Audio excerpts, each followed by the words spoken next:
right. Let's notify the group chat.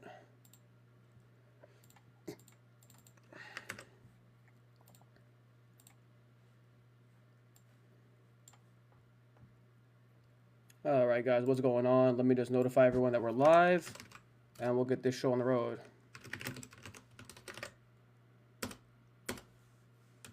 All right, perfect.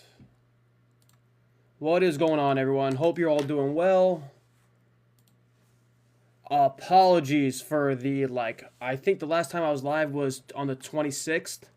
I'm going to apologize also for coughing, but that's the main reason I've been absent. I have been ridiculously sick. I'm not sure if it's something that's been going around, but to the point where I still have a cough. I haven't been, the last 10 days, I haven't been that sick, I don't want to say ever, but in at least 5 years. If I had to guess, probably the flu, if I had to say. Yes, Ken, what's going on, man? Trump approved the chip sales to China, I believe, with a 25% tariff.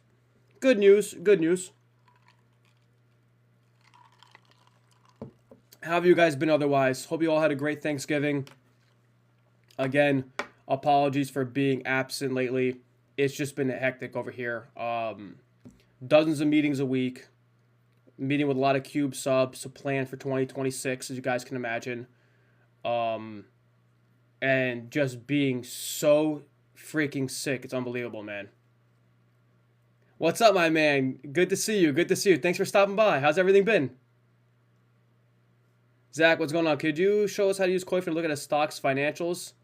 Yeah, Keith, of course, man. I hope you've been well. Hope you've been well. Let's schedule that quarterly meeting. I sent you the email. Don't forget to schedule that. We're long overdue.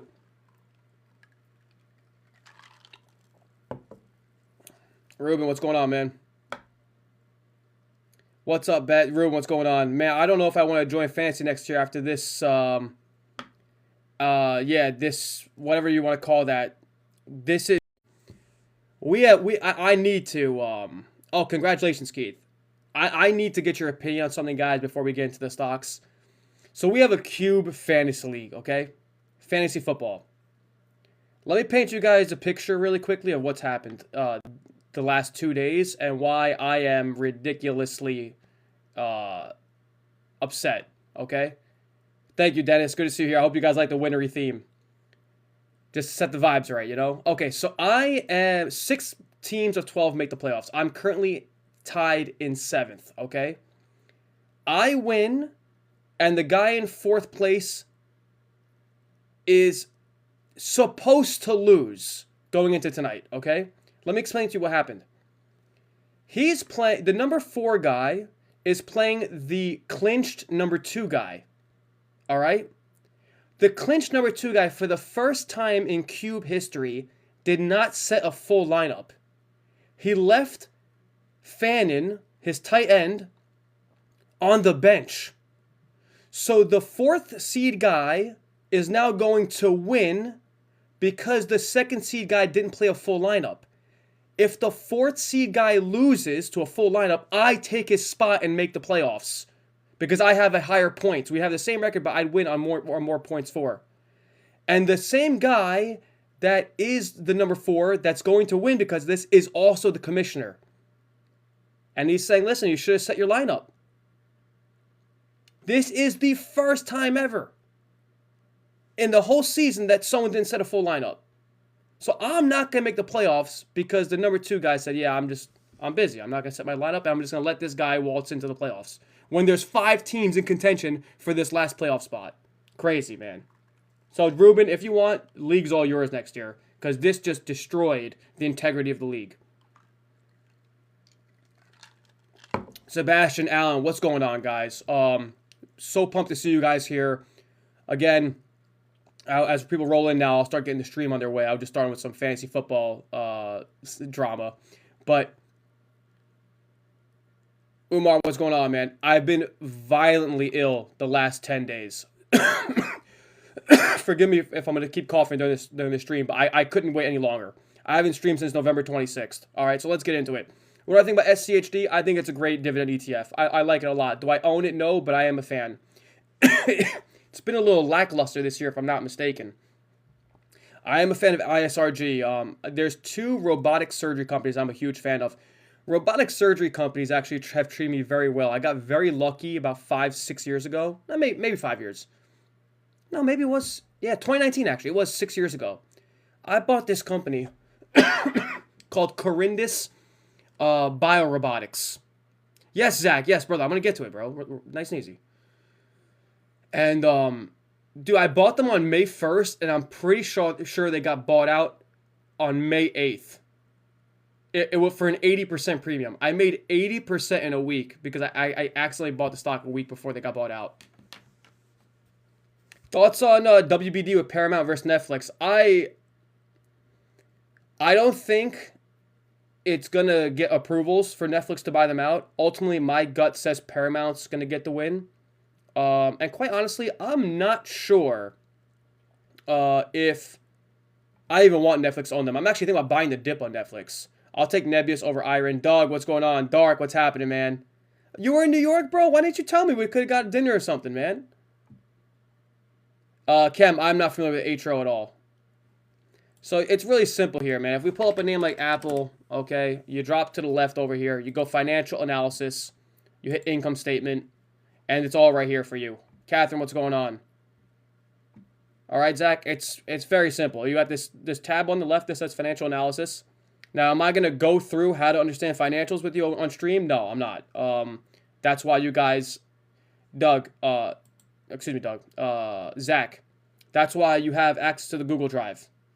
Go in there, go to the guides, and you have the balance sheet analysis, the cash flow statement analysis, and the income statement analysis. All three of these will provide you with the understanding of how to read financials. Will, I appreciate you, man. Dark, what the hell were you even doing in Staten Island, dude? We were probably on the island together at the same time. So yeah, it's quite simple though. And then you go through each tab, Zach, okay? Income statements, profit and loss. If you asked me, balance sheet is a snapshot of their financial health, right? Assets, liabilities, shareholders' equity. And then cash flow. If you told me I can only look at one financial statement to gauge the health of a company, I will look at the cash flow. Why? Because the cash flow tells you net income at the top. Cash flow is king. So I'll understand operating cash flow. I'll understand, for example, how their accounts receivables are trending. I'll understand how much of their how much stock-based compensation is diluting the stock. I'll understand how much of operating cash flow is coming from paying out SBC, stock-based compensation.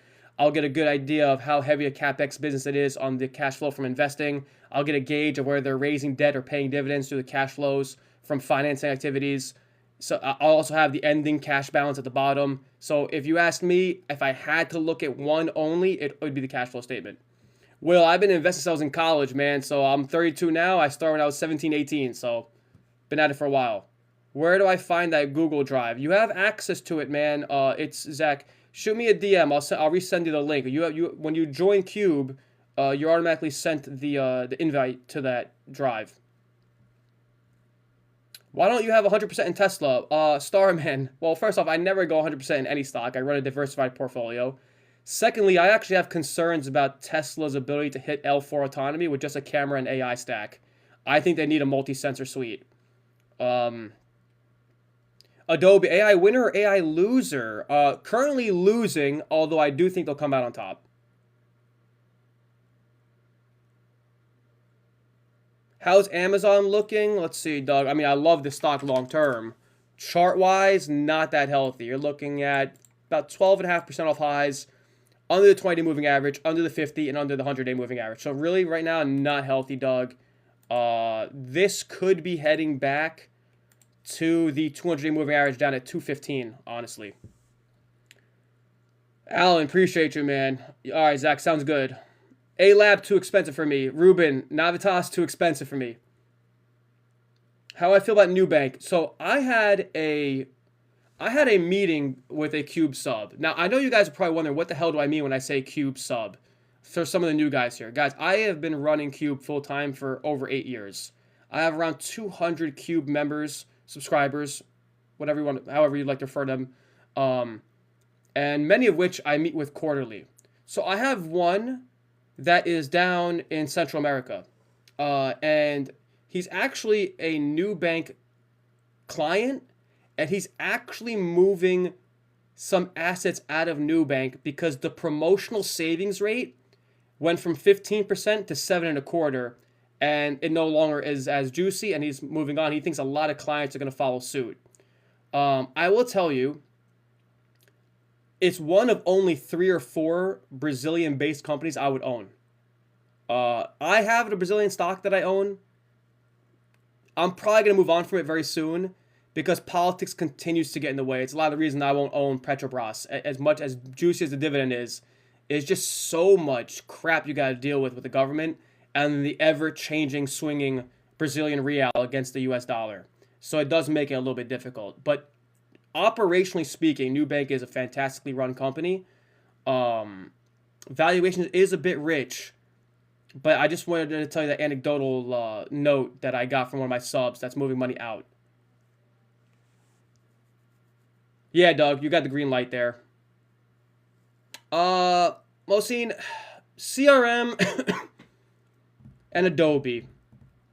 If you actually made me pick one right now, I'd actually go Adobe. I don't even mind CRM. I could justify the valuation. Are you that bullish on agentic AI? Because I was even reading an article that they want to change the name of the company to Agent Force.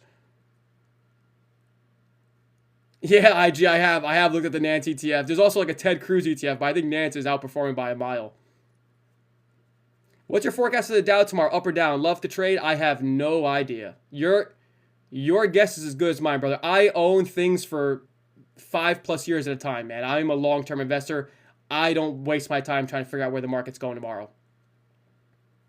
PayPal makes you sad? Yeah, Veg. I sold PayPal at 77 for a loss. I got sick and tired of it. I was hoping Alex Chris over from Intuit would do a way better job with the company. I don't want to see more buybacks. I want to see or Will Ferrell commercials. I don't want to see more of that. I want to see you get aggressive at M&A. I want to see you defend market share. This is what I want to see. I'm going to avoid Oracle right now, Sohail. I really am. If you look at the credit default swaps, they're expanding quite, like they're blowing out a little bit. And I think that's because they're taking on quite a bit of debt. There was actually a research show, I think from, was it Moffitt or maybe Morgan Stanley, talking about how their next report should only show an increase of $30 billion in debt to pursue their AI activities, which only $30 billion. So they are jeopardizing the health of their balance sheet to go after this whole AI initiative. And the issue is that it's heavily reliant on OpenAI coming through. And I'm not sure how much I can trust Sam Altman and OpenAI. I'm having my doubts, and I think that's the market also showcasing that in the recent stock price action. So you're seeing a jeopardization of the balance sheet with their debt levels. So I'm not interested in Oracle, to be honest. Right now, I think Google is on top in AI. I think Google is on top. Pure Storage, Sohail, I love the company. That recent earnings report wasn't too pretty. Dennis, I like Rocket Lab. Your support on Rocket Lab is, again, guys, forgive me for coughing. I did not want to wait any longer to stream. I already haven't been live for like 12 days. I felt bad. Rocket Lab's already back over 50. Wow. So it got pushed down with the general market, yes, but a little bit of this was because of the neutron delay. I think it's all short-term noise. You're looking pretty good here, Dennis. If you want to try and be greedy and grab some more at 50.40 at the 100-day moving average or 47.60 at the weekly fib, or the daily fib rather, I think that would be wise. I still like this company long-term. And then if you look at SpaceX, right? SpaceX, they're calling, if you guys join my newsletter, I'm not sure if you're on my newsletter, guys, or not. I write every Monday morning. So if you read it this morning, I covered a portion about SpaceX looking to go public in, I believe it was the second half of next year. But the rumors were dispelled at $800 billion valuation. Those were dispelled. It's probably going to be closer to $500 billion, if I had to guess. And then when they go public, I think a rising tide lifts all boats, and I can't help but think a number 2 player like Rocket Lab needs to trade higher than its current market cap.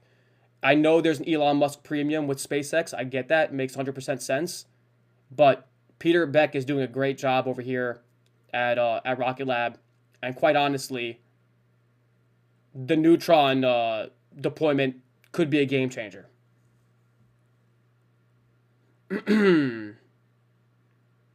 Well, Agnio, let's have some fun with that because I actually did a full blown 40-page report on him when it was $6.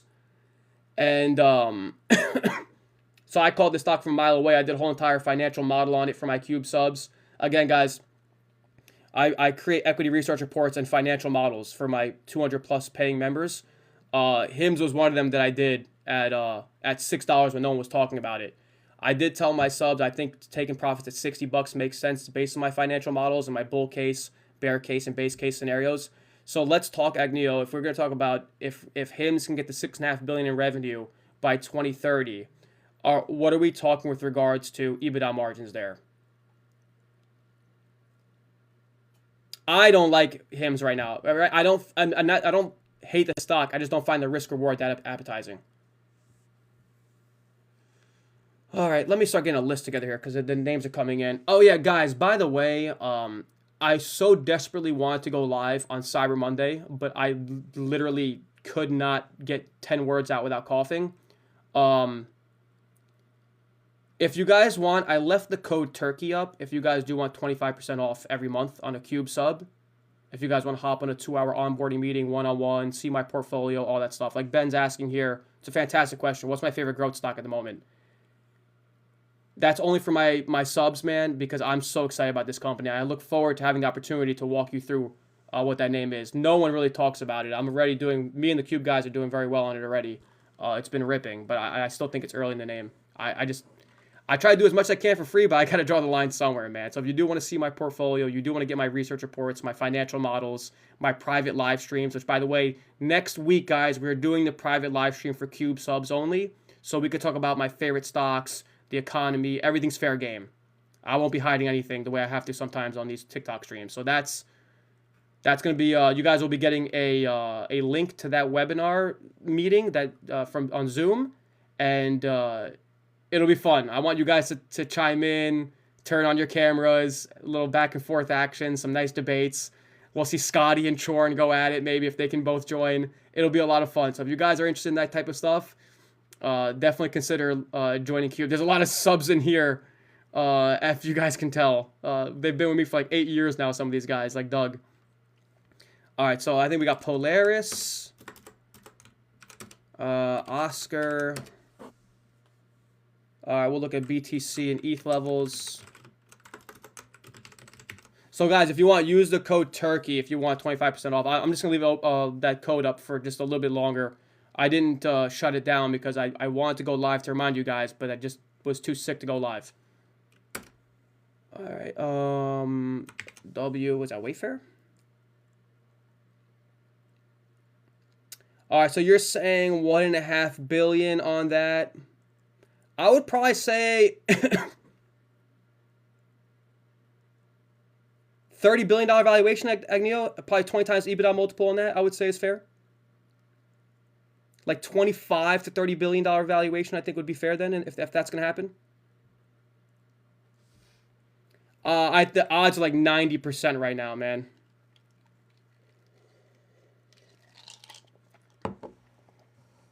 By the way, guys, the older you get, I'm telling you right now, the more you fall in love with Dr. Pepper. I can't explain it. The second I hit my 30s, I became addicted to this stuff. Now, I manage it. Don't get me wrong. I manage it. But holy shit, does it hit. My God. The question, Sebastian, more so is, will there be another cut in January? That's the question. RCL's on the list. We just put it there. Look, we'll look at Pure Storage's numbers. I don't mind the name, but it just got clipped pretty strong on earnings. Do I quant? No. So I just model, man. I'm not a trader by any means. Yes, I would say the December cut's priced in a good bit right now. So when I say model, what do I mean, guys? Here's my model on Spotify, all right? Again, I issue these every month to my Cube subs. I try to find new models to do all the time. So, like for this one on Spotify, modeling out premium subscriber growth, ad-supported growth, average revenue per user on each, all that kind of stuff. All right? Where I think gross profits fall in, where I think sales and marketing grows, all this kind of stuff, and then arrive at my future free cash flow targets. Discount them at the weighted average cost of capital. I have some fun with some buffers to arrive at different scenario-based cases, bull cases, bear cases, things like that. Maria. All right, I'll look at the chart. So that's what I mean when I say models, guys, just so you're clear on what I'm talking about here. All right, you're talking here just real quick. You want the chart really quickly on EHTH, eHealth. Oh, God, this stock, man. EHTH, you see 21? And what currency are you talking about? 21. You mean $2.10 maybe? What are you referring to 21 bucks for this name? It's a $3 stock. I remember a Cube sub brought this name to my attention during the pandemic. I said I wouldn't touch it with a 10-foot pole. What was it during the pandemic?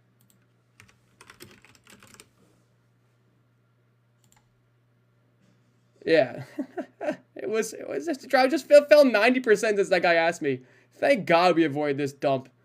Good luck, bro. 21, I don't think it's coming anytime soon. Yeah, I highly doubt it, man. You're more likely looking at $3.16 in the near term. Yeah, probably like $3.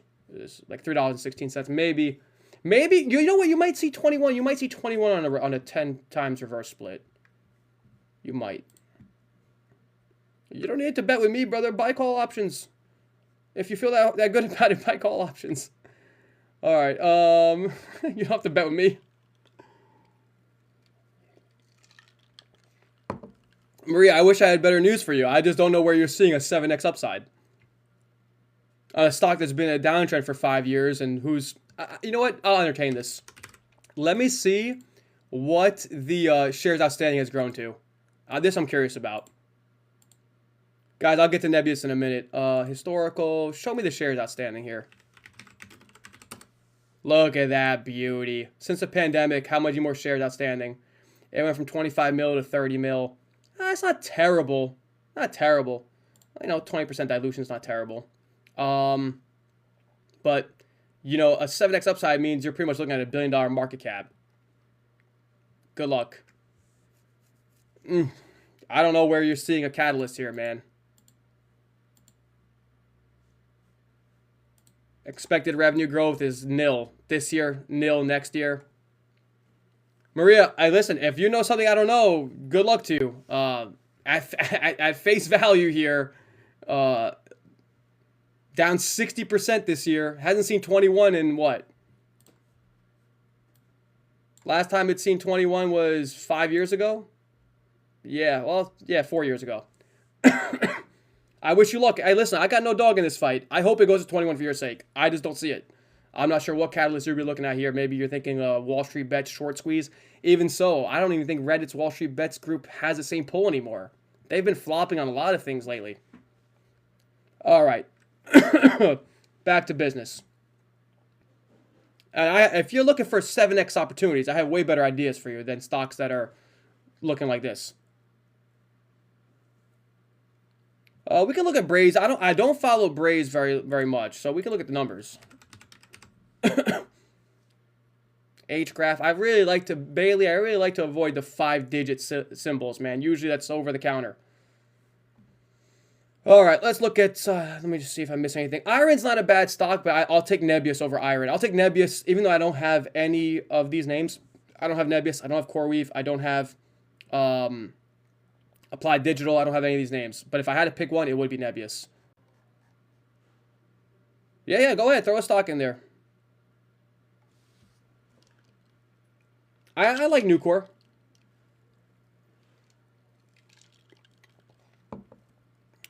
Giovanni, you got a ticker for me? Circle? Okay. I usually like to avoid the IPOs, but all right. Oracle, I'm avoiding. I don't like how they're jeopardizing their balance sheet. Target, Roar, I have no interest in Target whatsoever. It's a poorly run company, man. SoFi, I like. I got to give credit where credit's due. Although they did just raise some capital. But that's normal when your stock's been ripping the way it has. Just the way they beat and raise is pretty impressive, man. All right. PI. Let's see what's going on. Oh, it's actually Polaris. That's Impinj. Polaris is PII? Yeah, PII. I'm saying if you have a stock you would like to discuss, go ahead and hit me with your stock that we could talk about. I don't talk about names that I own. The only way you can find out the names that I like and own is by joining Cube. All right, man, we got names rolling in here, guys. Hey, be sure to throw the page a follow, guys. SCNX. All right, never heard of that one. We just discussed hymns. The risk reward doesn't look as attractive to me anymore. Serve, Rodney. I like your idea there. I just think Serve's a little too expensive. I think there's a better way of playing robotics in the market.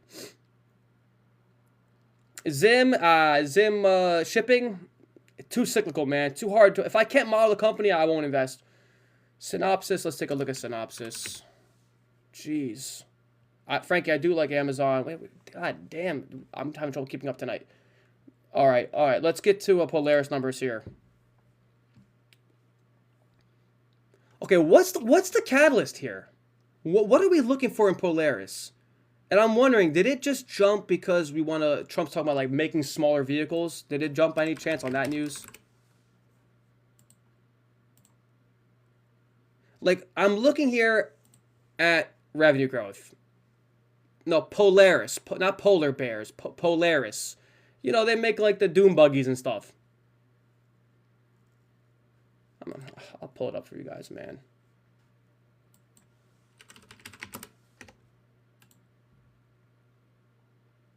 All right, see, these guys that make these kinds of vehicles.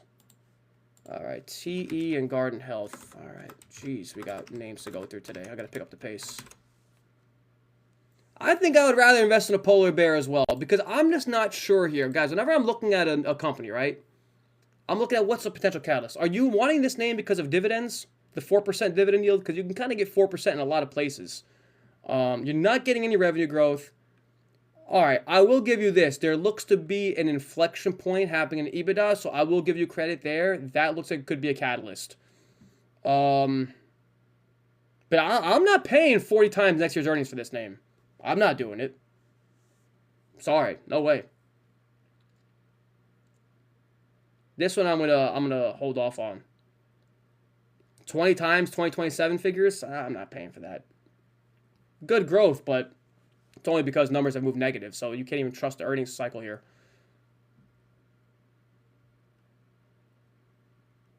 Roar, what I've been saying about yield max products for the longest time, man. Broadcom, Giovanni, I used to own Broadcom. Sold it a little too soon, but I still do like the name.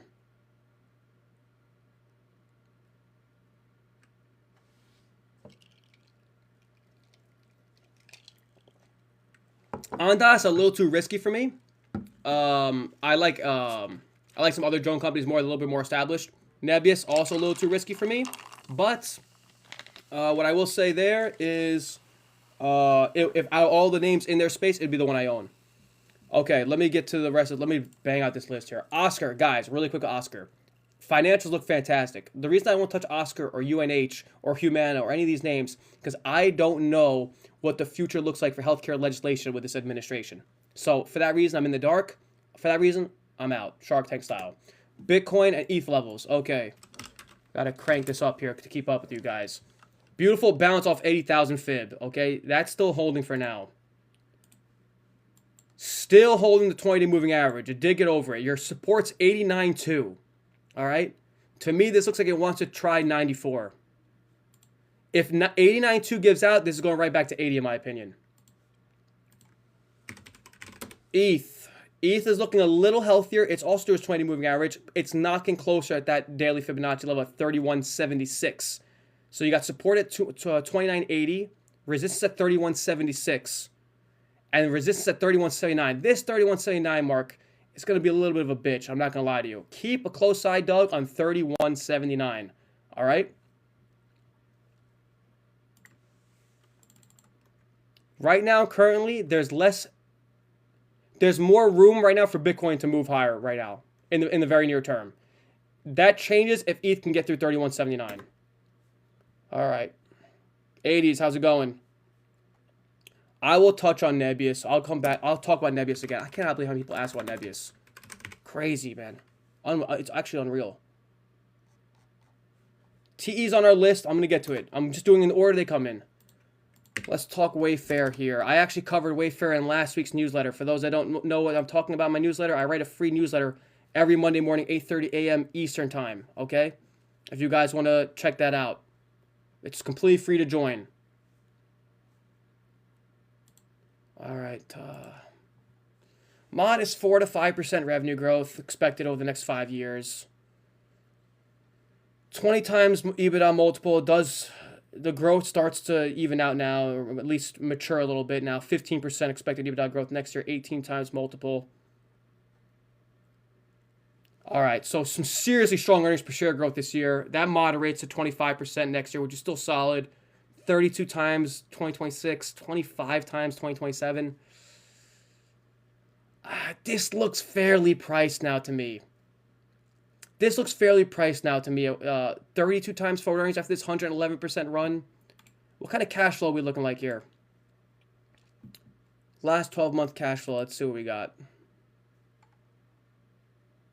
450 million. That's pretty nice. You're paying like 30 times cash flow. Not terrible at all. Balance sheet, 1.2 billion in cash, almost 4 billion in debt. What's that debt costing them? 150 million. Okay, not a bad rate. Was that like 4.5%? Check out when that maturity is on that debt, all right? Just keep an eye on that when they have to refi that 3.8 billion, okay? But for me, Wayfair looks, I would say, fairly priced at 34 times forward earnings, even with their growth. All right. I'm just curious here. Not that they're the same business at all. What's Shopify trading at?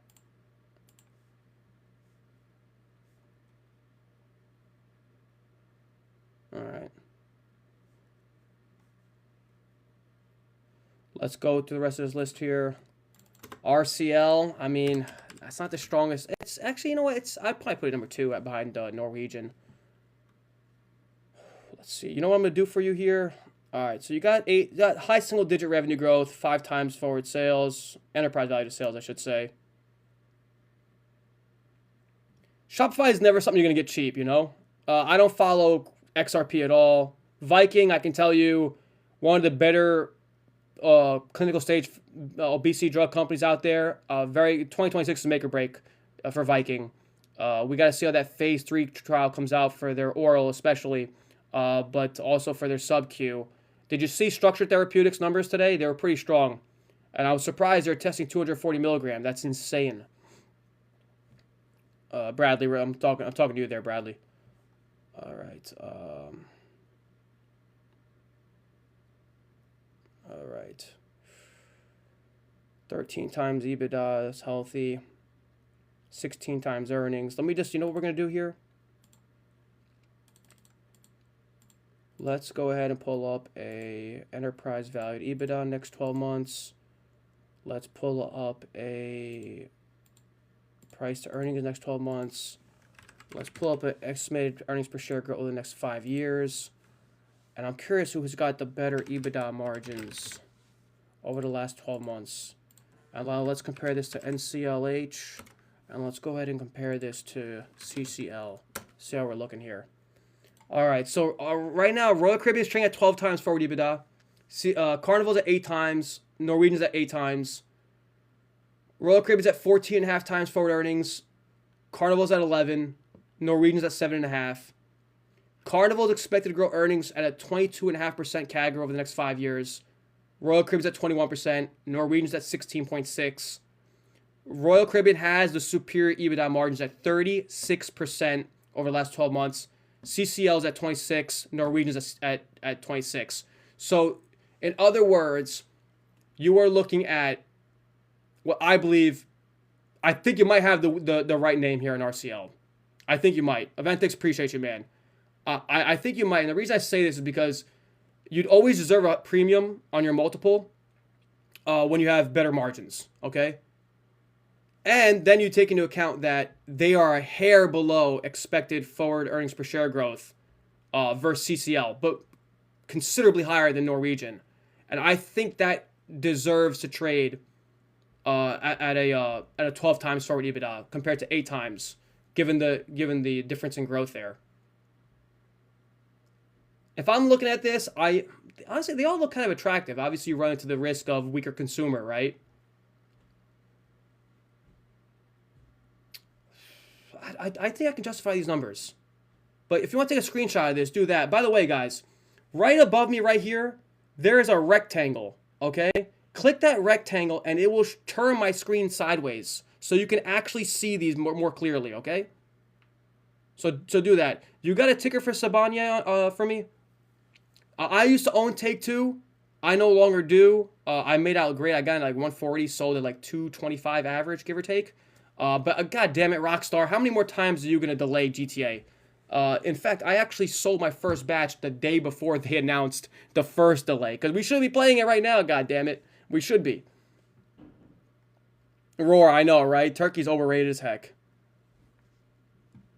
Alright, let's continue here, guys. Otherwise, if I keep this pace up, I'm not gonna get to everyone's questions. Pure Storage just got clipped hard. Fell from 96 to 71 here on some softer than expected numbers. I also covered this in the newsletter. If you guys want to join the newsletter. Alright. Looking at solid 14 to 15% growth here. On the top line. 28 times forward EBITDA. 22 times next year's. 31 times. It's a tad bit expensive because here's the thing. I'm curious if they are going to be able to grow earnings per share at an 18% clip in 2027. Because if I'm not mistaken, and please correct me if I'm wrong, because I obviously can have, elite level knowledge on every single stock, especially one that I don't own. But don't rising memory prices hurt Pure Storage to an extent? I know they're a little bit more insulated than that of a Dell or an HP, but don't higher NAND and DRAM pricing hurt Pure Storage a little bit for the guy that asked me about this name? And if you don't have an answer for me, you probably shouldn't own the stock, to be honest with you. A lot of times when you guys ask me a question and I try to have a conversation with you, you guys kind of reveal how little you know about the stock that's in question. And I just really want you guys to know that if you are going to own this stock, or any stock for that matter, please know it like the back of your hand. Otherwise, stick to some ETFs. All right, let me add some more tickers that just rolled in here. We got VG, Venture Global, I believe that is, right? So, Toby, I am very bullish on natural gas. Oh, man, Luckin Coffee, that's still doing its thing, right? That rebounded hard, didn't it? Toby, I'm very bullish natural gas, especially in the pipeline space.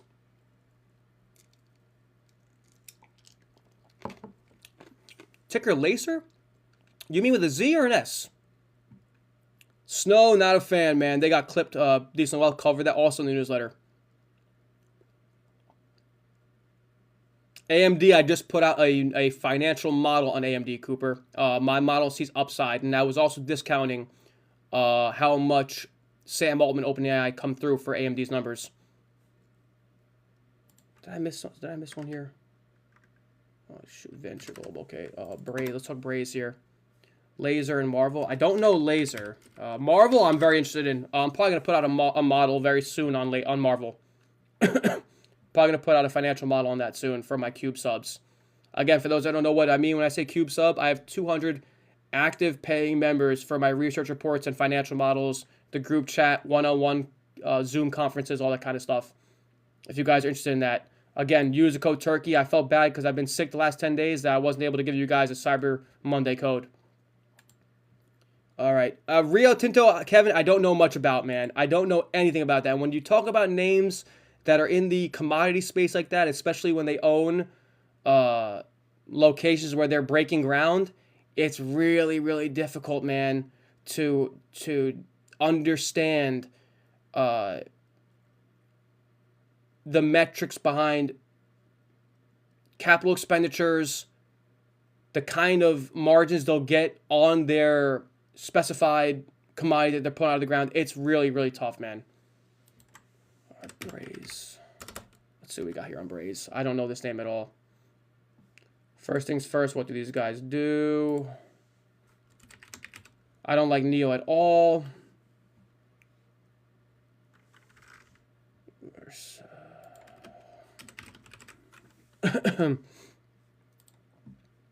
Serve, Killian, you're thinking the right direction. I don't think serve is the right play, though. I like where your mind's at, man. I got a lot of my cube subs thinking exactly what you're thinking about, but we're not playing it through serve. CC, I'm not following the Fannie Mae Freddie Mac story at all. I really have no interest in it whatsoever. Customer engagement platform for consumers and brands worldwide. Okay.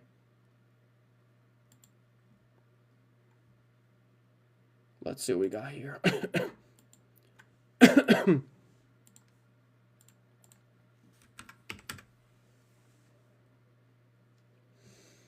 Oh, TMC. Oh my goodness. Okay, I got to pick up the pace. I'm having trouble keeping up. SMR, only long-term hold. I can't go with the valuation. All right, 718 million in revenue.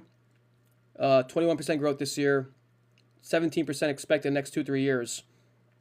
Takes that down to a 3 times sales multiple. The EBITDA growth is very healthy here. You're looking at 67% after this year's 260%. Okay. Multiple shrinks to 25 times 2028 numbers. Not a lot of analysts covering beyond 2028. 33 times 2028. This looks a little expensive. Jack, when I say long-term investment, minimum hold is 1 year, but usually my average holding is 5+ years long. I put TMC on the list. I'll put NN on the list as well. I don't know what NN is. All right. Braze looks a little expensive to me. What's the cash flow look like here? Yeah, if you guys are curious what I'm very bullish on, what I own, and you want all my research that supports what I own and why I own it, along with my financial models, I'm telling you guys, hit my link in bio, check out my different plans, and use code TURKEY for 25% off every month. It applies to all the plans for every single month, not just the first month, all months. Okay, let's see what we got here. Also, every plan comes with a 1.5 hour meeting, me and you. It usually spills over, so it usually comes out to 2-hour meeting, one-on-one to discuss things. So if you are looking to speak for 2 hours, one-on-one, consider that.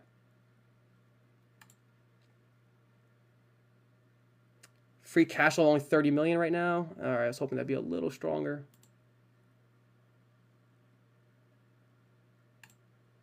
Balance sheet's healthy at 360 million in cash, 84 million in debt, but the cash flow is not strong enough for me. I think this is still a little too expensive for me, man, on Braze. A little bit too expensive.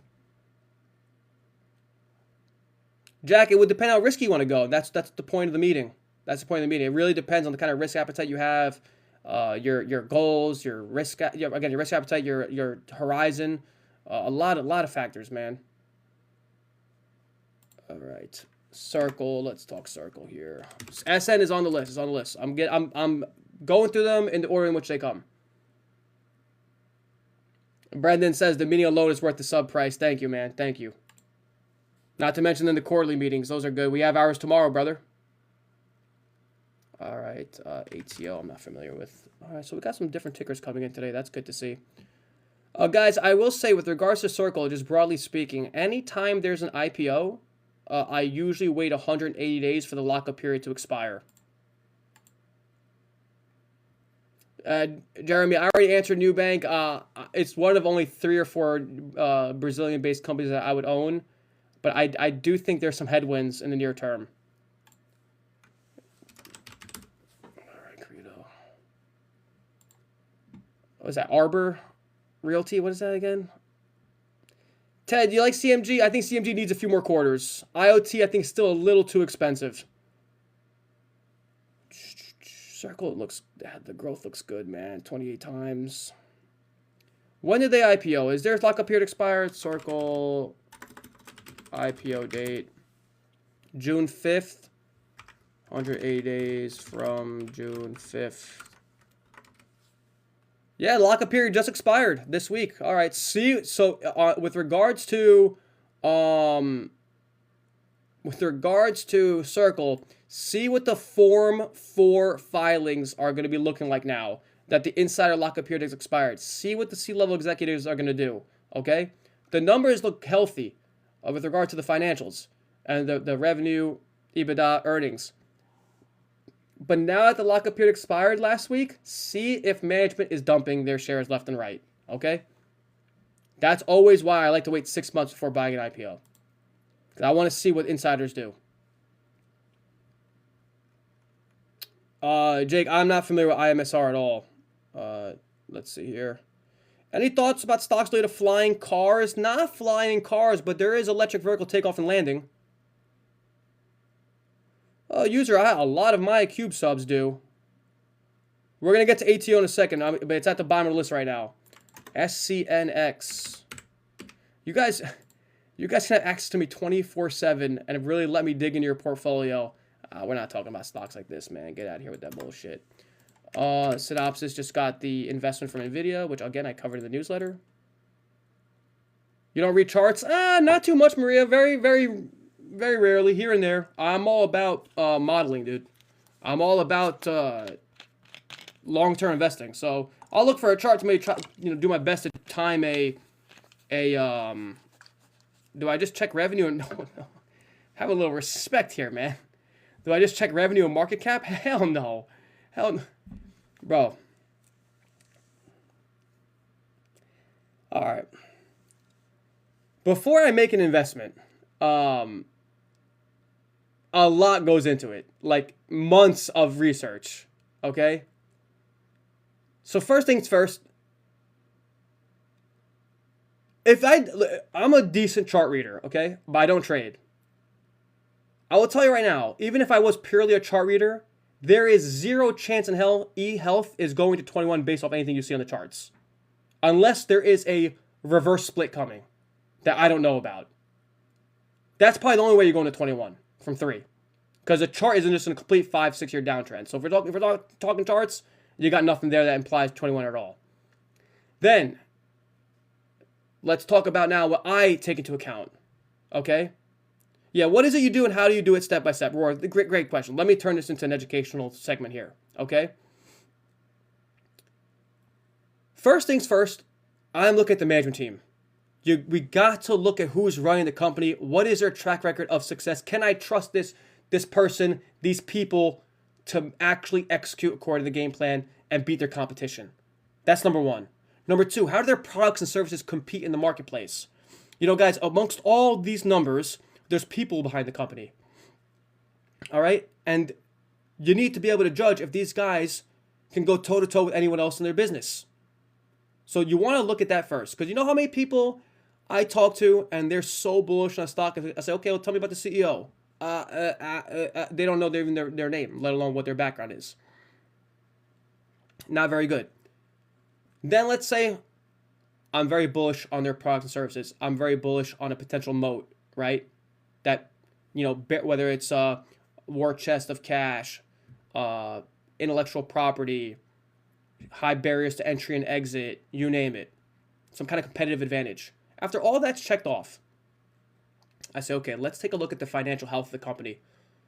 What kind of balance sheet health are we looking like? How much debt do they have? Oh, no debt? Beautiful. How much cash do they have? Okay, beautiful. Are they generating cash flow yet? If not, okay, let's see their cash flow burn and then compare that to how much cash is on hand so I can see what their lifeline is. All right. That checks out because you don't want them to have to issue debt on you or continually issue shares. The dilution aspect. Beautiful. Then I say, all right, what's their revenue growth trajectory look like? How does the valuation stand out? What's the enterprise value to EBITDA? Can I justify it? What are gross profit margins? Is there any operating leverage built into this business? In other words, what do they need to hit in revenue to finally generate profits if they're not doing so? Because I don't want you guys to get it twisted and think, oh, Bez only invests in companies that are profitable. No, most of them are profitable, yes, but I own companies that are not profitable yet because there's a path to getting there. So, to put it simply for you guys, there is so much criteria that needs to be met for me to actually pull a trigger on an investment. A lot. So, I'm not a chart reader, and it goes way beyond looking at just price to sales and market cap. Goes way beyond that. I wish I could, on stream, be able to dive into each one of these stocks for hours at a time to go through with you, but obviously I can't do that. But if you want to join Cube, I'd love to.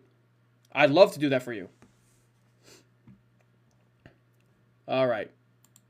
So synopsis. This caught a little bit of a bid because of the $2 billion investment from NVIDIA. Growth is expected to pick up next year, Ruben. We're looking at a 10 times multiple on sales. Now, I will say, if I'm looking at 10 times sales, that's kind of a steep figure. I got to see at least 65% gross margins here. What are we looking at? 81% gross margins. Okay, that checks that box. Let's get back to the estimates.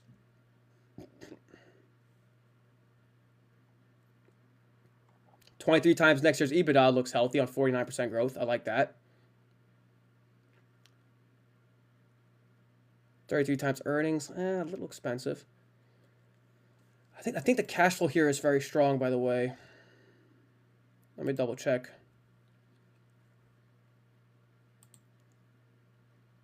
$2.5 billion of cash on hand, $15 billion in debt. Not the prettiest balance sheet. And you're looking at $1.3 billion in free cash flow. It's a little expensive on the stock, but I the way they're positioned, I'll give this one a nod now after its pullback. Because this thing was pushing what? Yeah, it was pushing 650.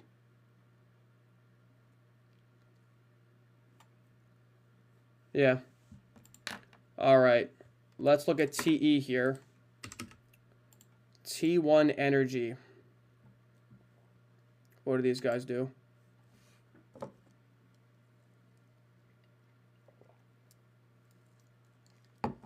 Thoughts on Medtronic? I'm a fan, Zach, of Medtronic. INSP ripped, yeah.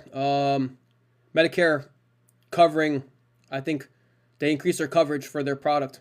Duolingo, one trick pony, not interested at all. I think it's trading exactly where it should be. TMC is like 5 companies away, maybe 7. Let's see what we got here. What does this company do? Provides energy solutions for solar and batteries in the United States and Norway. Manufacturer sells photovoltaic solar modules. Okay. Oh, this used to be Freyr? Oh, they changed their name. Okay. Let's see what we got here. Billion in revenue. Okay. $112 million in EBITDA next year would be very impressive. 18 times. All right, no earnings per share yet. 13 times for 2027 is not half bad. How much can we trust these numbers? 34 million in cash, 700 million in debt. God damn.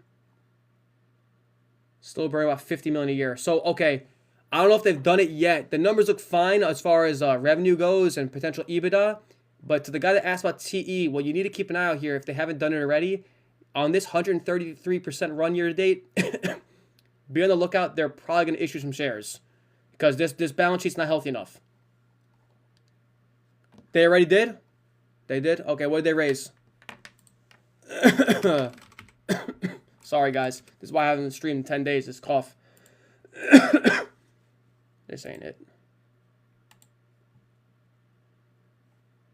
I don't think there's a number you can say, Joseph. I don't think there's a number you can just say.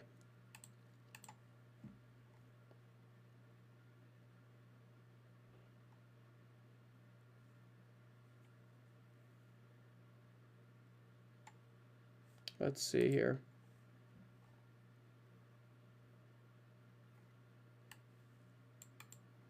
Okay, when did that happen?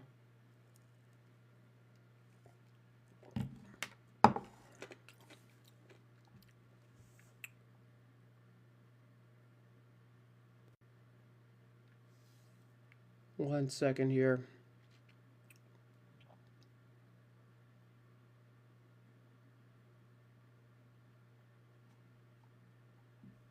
Raised 50 million. I'm telling you right now, 50 million is not enough.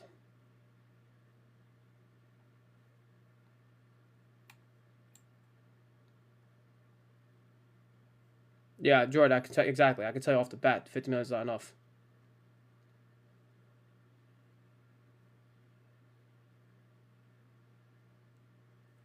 Okay.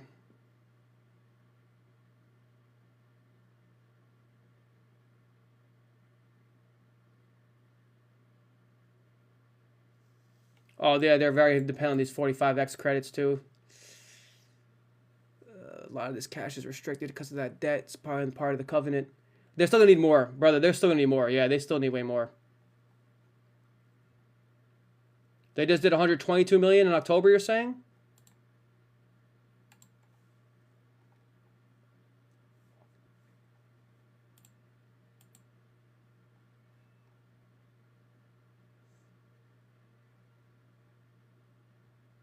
If they did, it would be here, right? Their quarter ended. When did their quarter end? September 30th? Oh, okay. Hold on a second.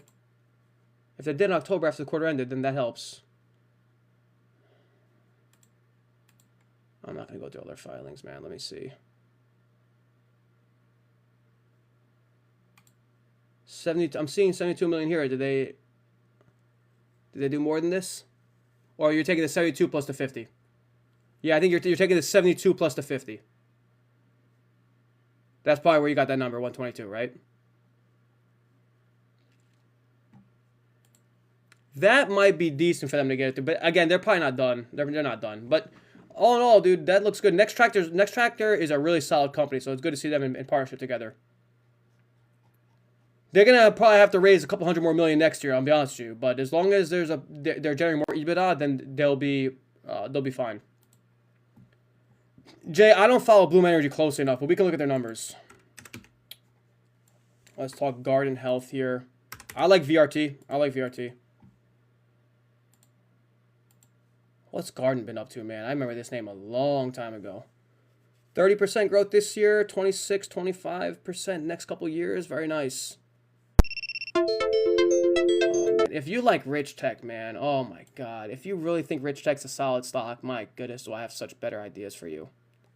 Oh, do I have such better ideas for you. Maria, see you later, man.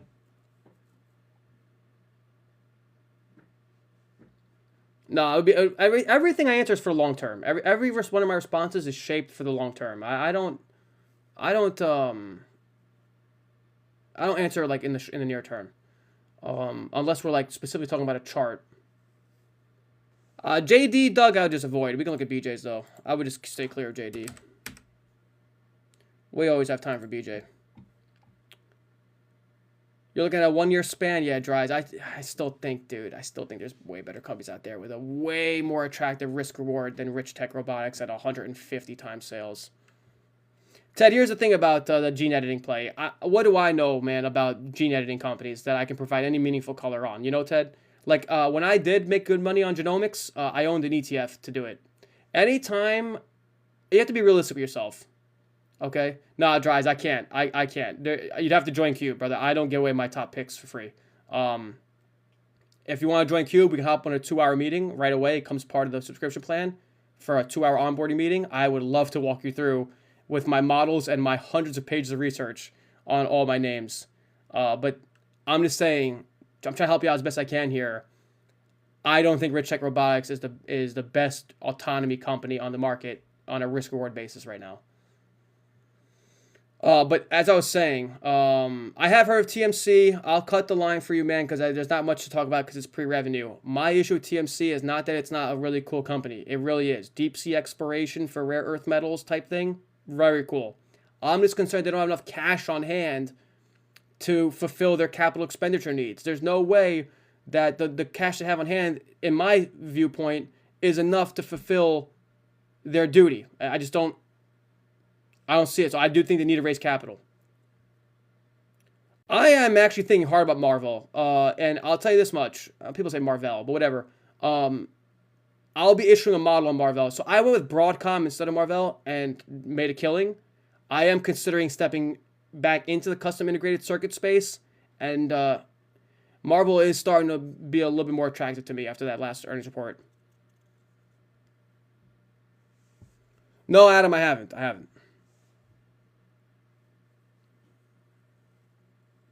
All right, Josh. So you like to swing it then? Swing away, bro. I'm not. I'm a long-term investor. Diablo. I think Netflix is still a little too early, but it's definitely getting attractive to me.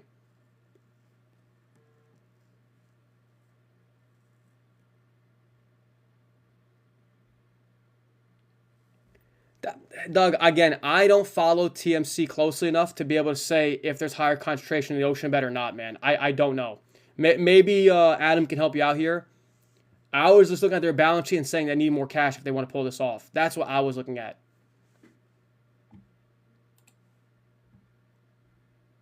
Diablo, I don't think so.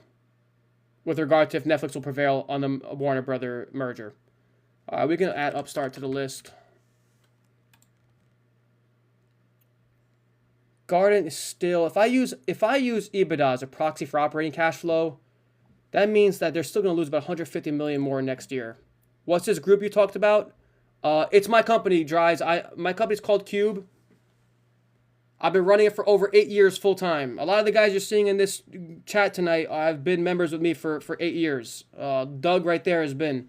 They are part of my group chat. They're part of my list for all the research reports and economic outlooks and everything that I do.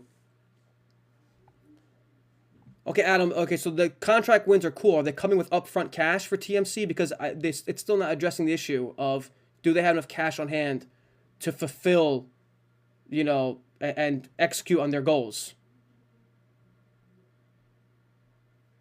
Ricky, come on, man. Be careful, man. Be careful.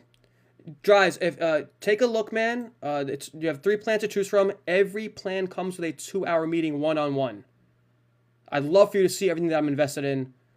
You get access to the vault. So like you're talking here, my Cubefolio reports, like how I performed 2020, 2021, 22, 23, 24.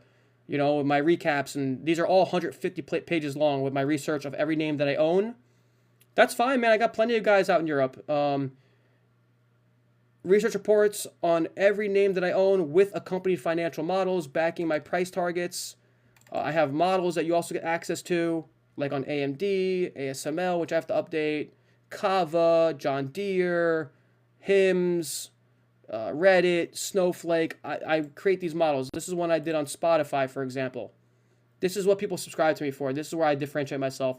First off, I differentiate myself because I'm a long-term investor when everyone tries to day trade. Secondly, I use my modeling experience. I use my equity research reports to differentiate myself as well. I'm really, really big on content and research and the like. So this is what people subscribe to. Plus the group chat, plus the one-on-one meetings, all that kind of stuff. All right, and this is my HIMS report too, for example. That's 40-something pages long that I issued when it was $6. So I'm always trying to find new opportunities for us as well. What if I said I already did this morning? My plans have profit by February next year. Ricky, I would say you need 80 on Bitcoin. You desperately need the 20-day moving average to hold, which is 89.2. 89.2K has to hold. I just issued, Ted, the PRCT model last week. Yep, my sub just got it last week. And we had a full-blown conversation about it in the group chat, man. It was a really nice discussion, aquablation and everything.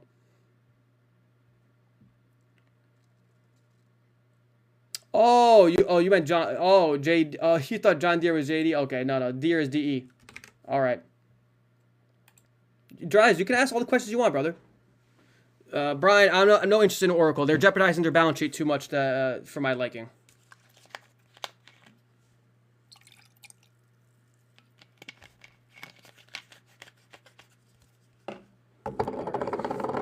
Do you think the use of AI in finance will create a herding effect? Yeah, to an extent. I do. I can see that happening.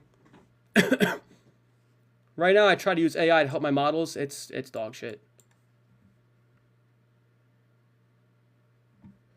Adam, do you mean percentage-wise or dollar amount? I think percentage-wise matters more. My greatest percentage stock gain is very closely tied between two. It was during the pandemic on Purple mattresses, okay, the Purple company, and another company called, they changed their name, Magnite. I think the ticker was MGNI.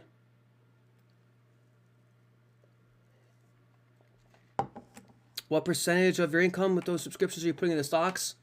I don't know, man. I just bought a property, though. So I don't know. It's tough to say. I'm not sure. Why does that, Dries? Why does that percentage matter? I don't get the question. What's that got to do with you getting returns? Doug, I'm talking about the first one I bought. I'm hoping I would love to own another one, but it'll probably be another. It'll probably be another like 24 months, man.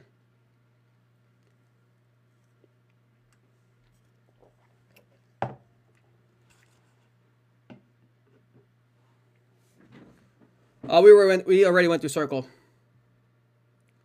Overall, my income, how much goes into investments? A lot of it, brother. I'm not. Are you trying to figure out how much? Are you trying to figure out what you should be doing with regard to your cash? So, for example, for a while, not much of it was going in the stock market. I have over 100,000 in the stock market. All right. Compared to the cash I'm sitting on, it's a good amount of it.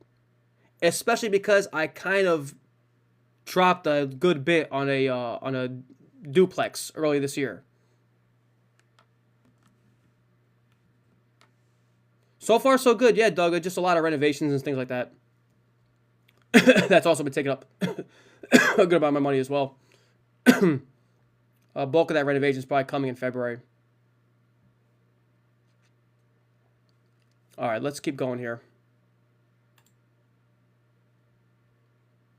But I'm heavily invested, Dries. A lot of my net worth is in stocks and real estate. I think that's the answer to the question you're looking for.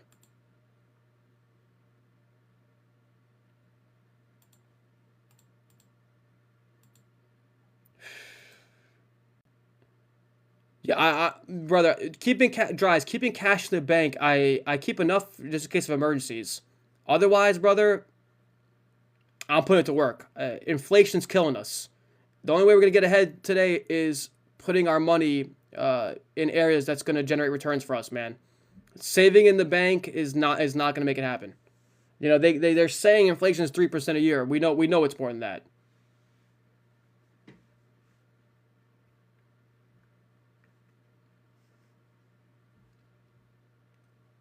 Adam, I started in college with like 2 or 3 grand. My father matched me, and I lost it all thinking I could day trade.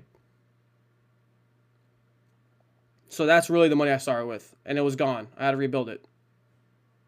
That was back when I was like 18 years old.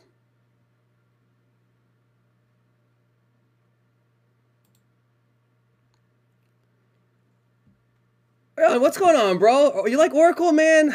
Oracle's the only reason I'm holding off on Oracle, dude. They're taking on a lot of debt to achieve their AI efforts, man. I do think earnings are coming better than expected. I can see the stock going higher. As far as though me answering the questions I always do, which is structured for the long term, I do have some concerns that Sam Altman and his company OpenAI, aka ChatGPT, are not going to follow through on all those commitments on his 3-year on their 3-year outlook. So I'm just a bit concerned that they're taking on all this debt for OpenAI that might not fulfill their obligations, if you even want to call them obligations. Exactly, Doug. It's better to learn those lessons early on, for sure. All right, MLM, sure. I gotta catch up on this list. Let me just see the cash flow over at Garden. No, man, I'm gonna hold off on Garden. They will likely need to raise capital if they haven't yet at this 240% run. All right, TWG. Let's see, Ted. Let's see how that looks. It's got to compete with Gemini because right now Gemini is looking like the leader. I'm expecting that will close the gap.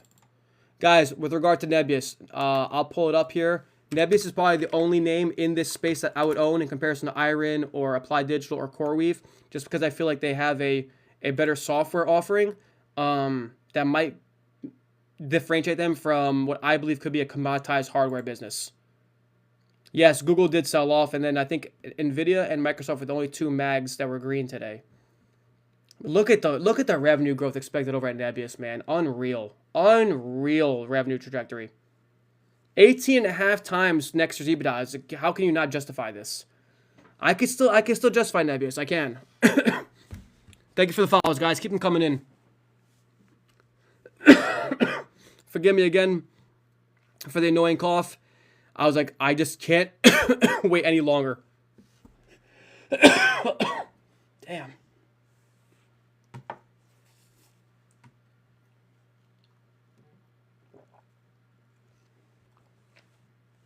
All right. Let's keep going here. Stance on rich tech robotics. Don't like it. I have such, in my opinion, better robotics companies for you guys to consider. Such better ones. Meta, I'm actually going to pass on. MSTR, going to pass on. Neo, going to pass on. I don't like either of those three. I'll tell you right now. I like Google, Amazon, Microsoft way more than Meta. MSTR, I'd rather just own the Bitcoin outright. Neo, I don't touch any Chinese stocks. I did well with them 5 years ago. I don't touch them anymore because fundamentals don't matter. Rationality doesn't matter. Logic doesn't matter. They kind of just go with the wind. And on top of that, I think Neo, I just read a short report, I believe, on Neo referring to potentially Fugazi numbers in their battery leasing division. So now you always have to wonder their legitimacy behind their numbers. Always. Can I name a few robotic stocks that I think will fly? Brother, I would love to hop on a 2-hour meeting with you to discuss those names, but it would be a massive disservice to my 200 clients that I've built up over the last 8 years that pay for that kind of information. If you guys want, you could check out the Green Plan. It's only $50 a month, but I'll make it even better for you. Because I wasn't able to go live because I was sick during Cyber Monday. If you use the code TURKEY, it will take 25% off every month if you guys would like to give that a shot. You're getting a 2-hour meeting with me off rip, along with hundreds of pages of research that I've done on the economy and where I think the markets are going, all my top investment ideas, all that kind of stuff. Emilio, what's going on, bro? How you been? Fermi, dude. Fermi just reeks to me, man. I'm not going to say it's like a scam or anything, but like the company was founded less than a year ago and it's already worth $13 billion and it's got some politicians involved. Like, how is that possible? Like, is that not raising any flags for anyone? Aurora, I like IBIT. But I don't like Beto, like where it's tracked towards the Bitcoin futures. All right, let's keep going with this list here. VG versus LNG. My guy, you still here for VG versus LNG?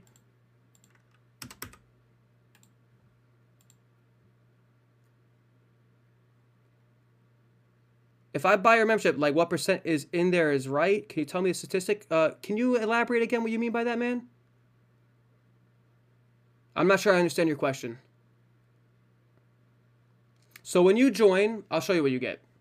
I'll show you right now. Let's say you start with the base plan, right? The green plan.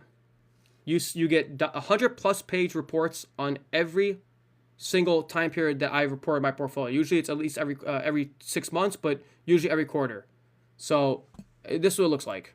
So CubeFolio reports. And then, so my first half of the year, how I performed. This is 129 pages on my portfolio and how I performed. I will just lower this a little bit without giving away too much. This is my portfolio as of June 30th, 2025. 130K in there, up 30.2% halfway through the year. And now I'm not going to scroll any lower because you're going to see all my holdings. This is 129 pages that you get immediately upon joining, describing every company that I own, with research on every company and financial models on where I think the company should be trading, how much upside I think is left in the names, so on and so forth. You also get access to my research, for example, on the economy. This is 150 pages on my 2025 outlook. My 2026 outlook is coming out in January. This is 150 pages on where I think the market's going. It's so long it has a table of contents. Now, I'm not going to scroll too far here because you're going to start to see individual names where I see opportunity, the good, the bad, the ugly in the economy. I go through a lot, all right? You also get access to this. You get access to my these PDFs that I make on understanding balance sheets and understanding cash flow statements, understanding income statements, different types of orders, how dividends work and the important dates you need to know around dividends. So you get the private live streams, all that kind of stuff. Brandon says the 2025 outlook is an impressive read and so much was spot on. Thank you, man. Hopefully I can do just as well in 2026. It's not going to be easy because this is going to be a very interesting year coming up. In the 2-hour meeting, are we trading together or do you help me? What do I need to expect? Beautiful, beautiful question. In the 2-hour meeting, we are walking through my portfolio. I need to make something very clear here, man. It's the first bullet for a reason. I do not trade. I buy and hold companies for the long term. So I walk through, obviously, I want to understand your risk appetite and things like that. That's obviously important. But my job is to walk you through my portfolio, fully explain to you why I own what I own, the risk associated with each name. Obviously, at the end of the day, it's up to you if you want to buy into those companies and for your own portfolio. But it's up to me to make you understand why I own that company, why I'm bullish on that company, the pros, the cons of each company, the math behind the companies, all that kind of stuff. Essentially giving you some really interesting ideas that you could then take into account for your portfolio. Obviously, any questions you have about how do stocks work, all that kind of stuff is fair game. We will discuss everything that you need to discuss in that meeting. Obviously, I can't tell you what you need to buy and what I'm not forcing you to do anything, but you are getting full insight into my portfolio. Any questions you have for me that are a little bit more specific, a little bit more private, I'm there to help answer them for you. So that it's a really nice back and forth conversation. If you go with the red plan, which is way more popular, now you're in the group chat, so we're talking every day amongst all the Cube guys.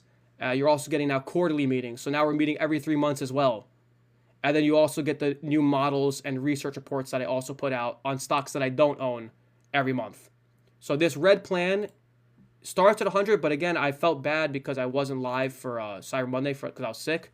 But if you use Turkey, the code Turkey, it'll drop that down to 75 a month. And again, we're meeting every 3 months. You're in the group chat. You're getting my models. Like this one, for example, I don't own Spotify.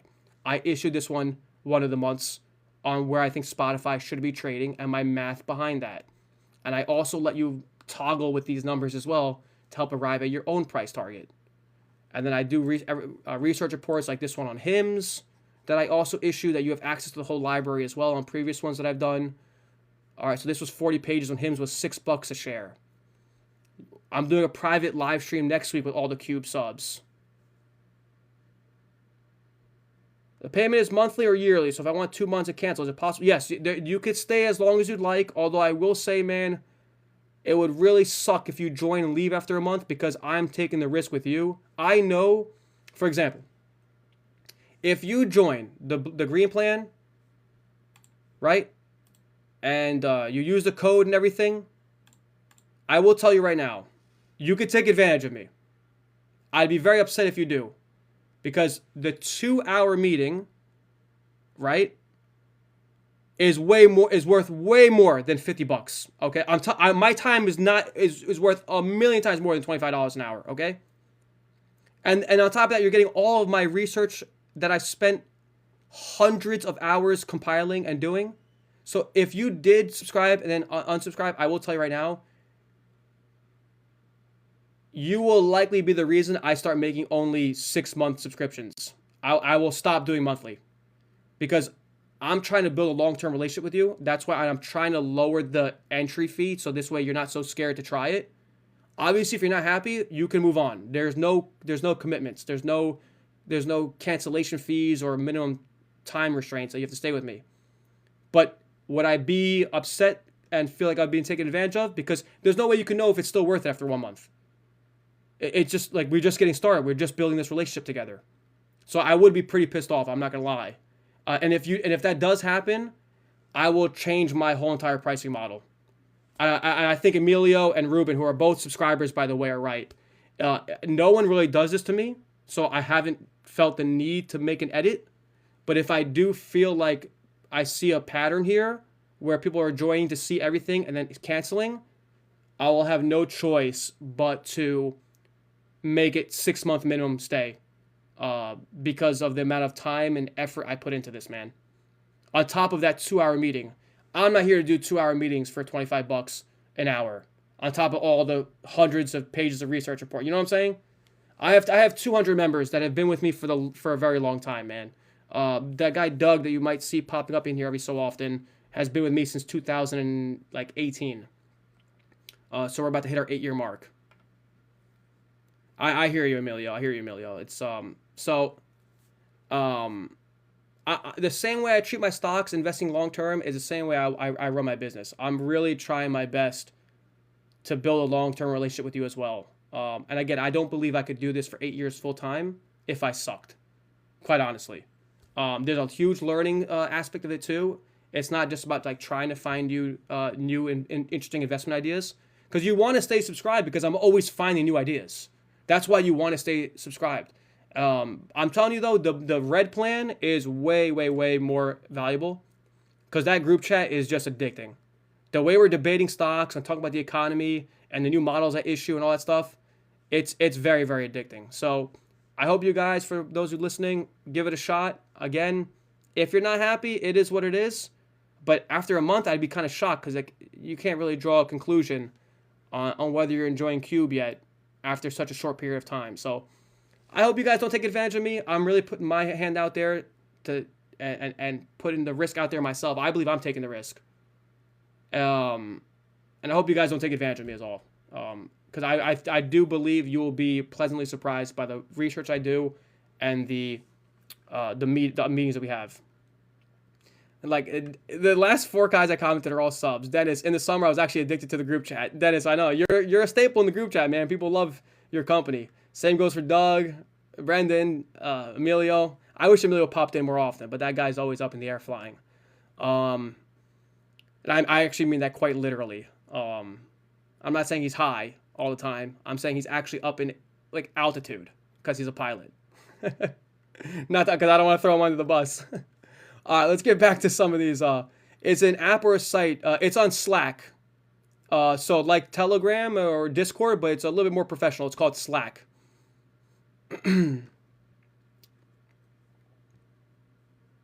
I think you're gonna find my names that I own very, very interesting because most of the time I never see them in the TikTok chat stream. I'm a huge fan of TSM, man. Huge fan. I like TSM a lot. All right. I don't think the guy that asked about VG or LNG is still here. LASR. Sorry, man. I try my best, guys, to get to these names. I'm sorry. Enlight.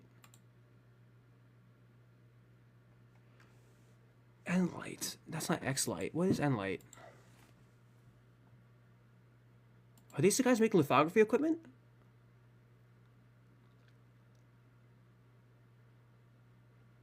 No, that's Xlight. What do these guys do? It is very interesting. Do I know about SC? Very much. Very much I know about SC. Massive player out in Southeast Asia with regards to e-commerce through Shopee, C Money through their fintech, and then Garena, which owns Free Fire, which is a very hit game out in Southeast Asia. Yeah, Emilio, Elon already hushed it away. He said 800 billion is bullshit. He said 800 billion is bullshit. The IPO is probably closer to 500 billion, but the date is got some merit. I don't know if you saw my newsletter this morning, but they're saying second half of 2026.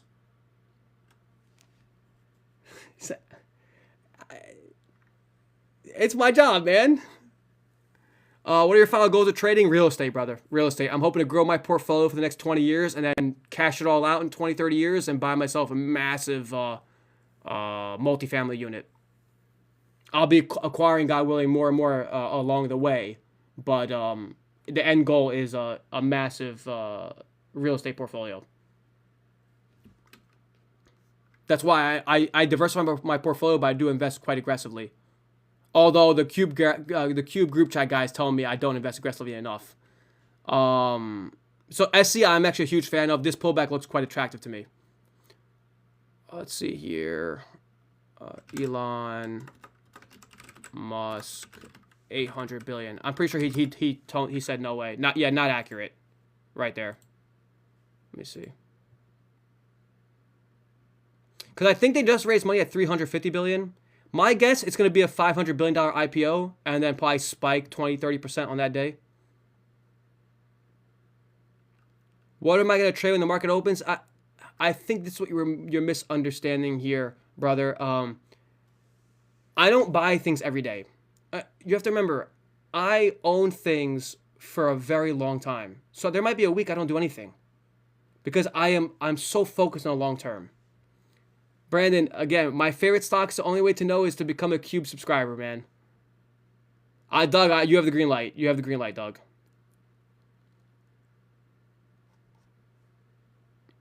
But the thing I need you guys to promise me is that when and if we do have our onboarding meeting, when you join Cube, you cannot make some of the stocks that we talk about your entire portfolio.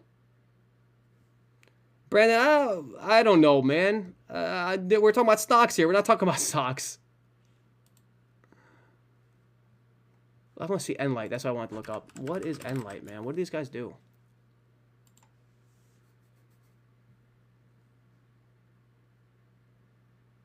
High power lasers for mission critical defense systems and advanced manufacturing. Very cool.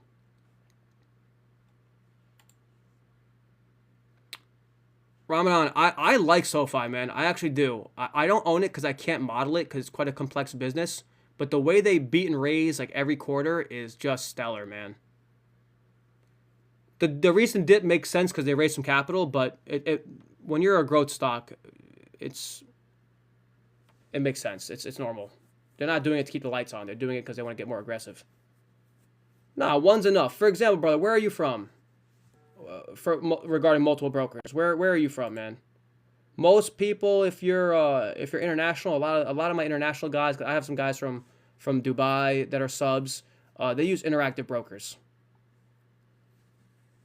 I like Joby, although I think I favor Archer more. I was actually oh, Belgium, that's right. Okay. Okay, I've never heard of De Giro, but if it's legit, yeah. I don't know if Joby's the next Tesla, but I think Archer right now I favor more. But there's another name in the eVTOL space that me and the group chat are discussing that actually I think I favor more than both of them. Just what do these guys do, man? I might add this name to my list, my watch list. I don't like Ava at all, man. I'm very familiar with the space. I think Ava's too expensive, and as cool as their OEM win was, they've announced many OEM wins in the past, and they never really come to fruition. So I think Ava is pricing in a good amount of growth already.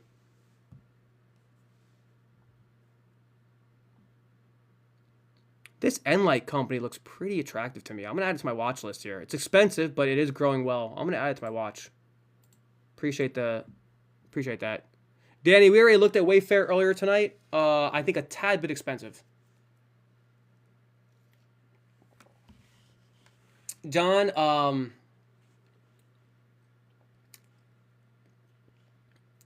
I have Cube subscribers in here, man. If I say out loud the name, they're gonna be like, "What the hell do they pay me for?" BD, I like where you're looking at with Ava. I do like your initial thought process. I think you're getting close. Man, I really wish we could hop on a 2-hour meeting, guys. Please consider joining, guys. Use the code TURKEY for 25% off because,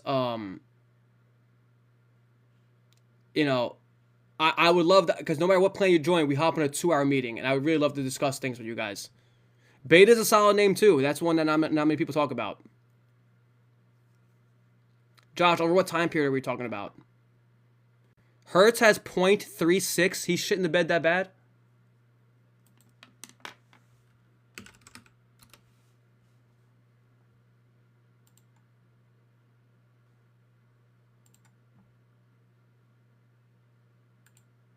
Oh my God.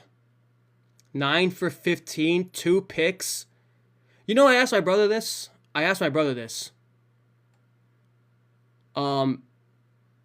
Do you guys think Dak is better than Hertz?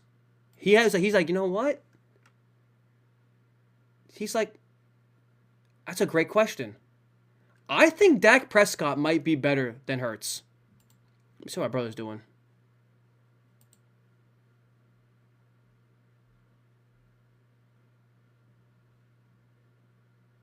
Josh, that's why, man. I think you should really consider joining Cube, man.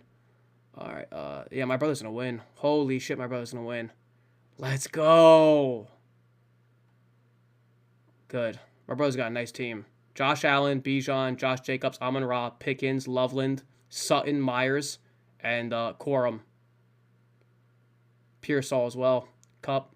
My brother's got a fucking sick team. Allen is a man. Dak is a mess on the road, yeah. All right, let's get back to business. All right. I gotta add Com to the list here. I already discussed Marvel. ARWR.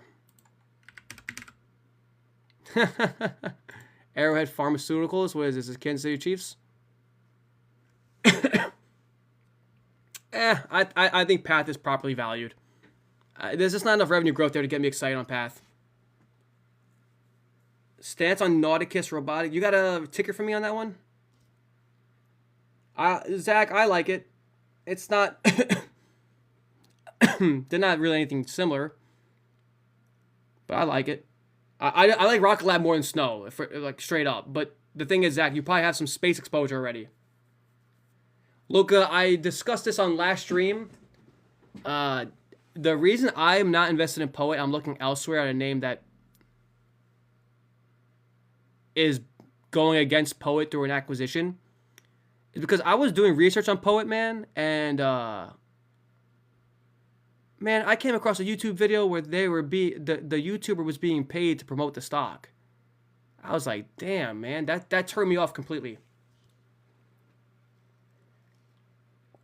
All right, then, Zach. So Arrowhead, man, I don't know anything about this company, man. I don't. I hate the EBITDA losses. That's disgusting. Yeah, Luca, if you want, man, I think it was my last stream. I just reposted my last stream, parts 1 and 2, because it only allows me to upload it out an hour at a time. If you go through that, you will see I showcased it on stream, just so you know I'm not blowing smoke. So if you want, go ahead and check out my last stream. I just posted it on my page on TikTok. You'll find it there. It's gonna be maybe a little tough for you to find, but it is on one of those posts, either part 1 or part 2, where I was asked about Poet and I said that and I wanted to back up what I was saying. Dylan, Samsara. Funny enough, I actually did a report on Samsara a long time ago. Right here, 40 pages back in January of 2024 when it was $32 a share. I didn't really like it that much, and it hasn't really done too much since. Bitmine immersion. I'd rather own Ether outright. I'd rather own Ether than that. So I just think IoT is still a little too expensive. I think it needs time to build into its valuation a little more. SN, is this Sarbanes or whatever the guy was talking about? I feel bad I didn't get to these. Shark Ninja? What the hell is Shark Ninja? Man, these company names be getting crazier and crazier. Oh, I know this. Yeah, I think we had one of these in the house a long time ago. Oh yeah, vacuums and coffee.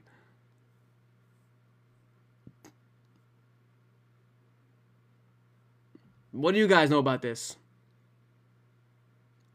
Is there an ETF? There is an ETF for AI robotics. I don't like really any of them because it's all just spamming NVIDIA.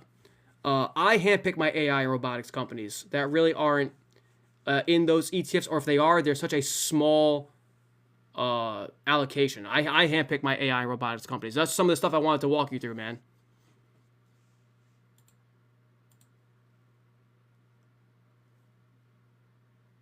I mean, what is the catalyst here? I do like the 15% growth on earnings per share. That I do like. But isn't this an extremely competitive space, man? Stock, I mean, for a name like this, I think 18 times earnings is very, very fair. You don't buy any stock with an infomercial? I hear you on that. This stock just looks very run-of-the-mill.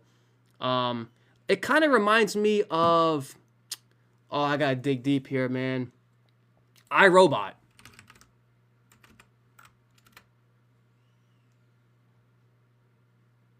iRobot is a $3 stock now? No way. Yeah, they make the Roomba for floor vacuuming. Oh my god. They were supposed to get bought out.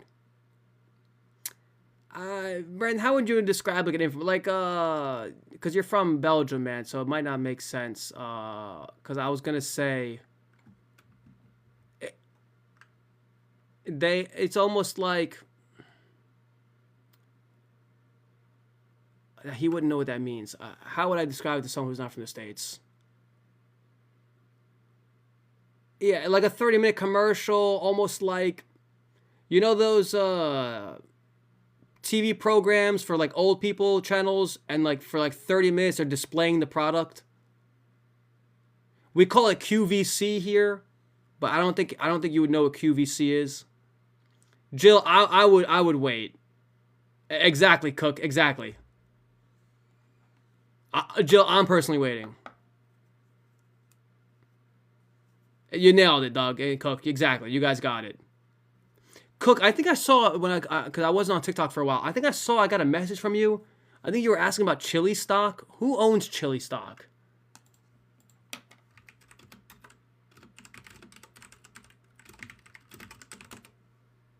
Brinker, huh? Ticker EAT.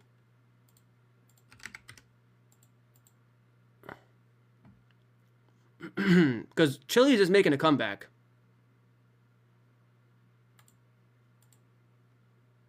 I don't really like companies like this, I'll be honest with you, but this one, I will say, passes my test. Oh, you own Chili? What's Chili? Is that...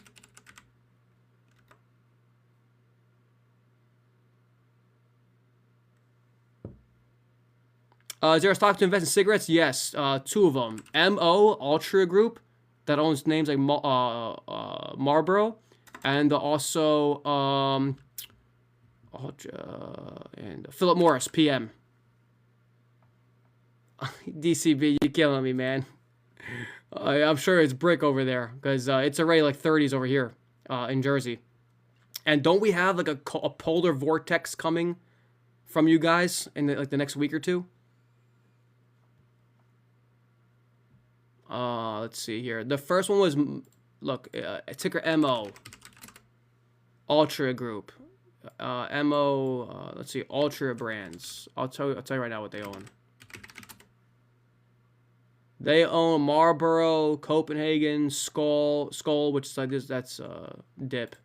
Black and Miles. They own the e-vapor brand Enjoy. And then you also have here Philip Morris, ticker PM.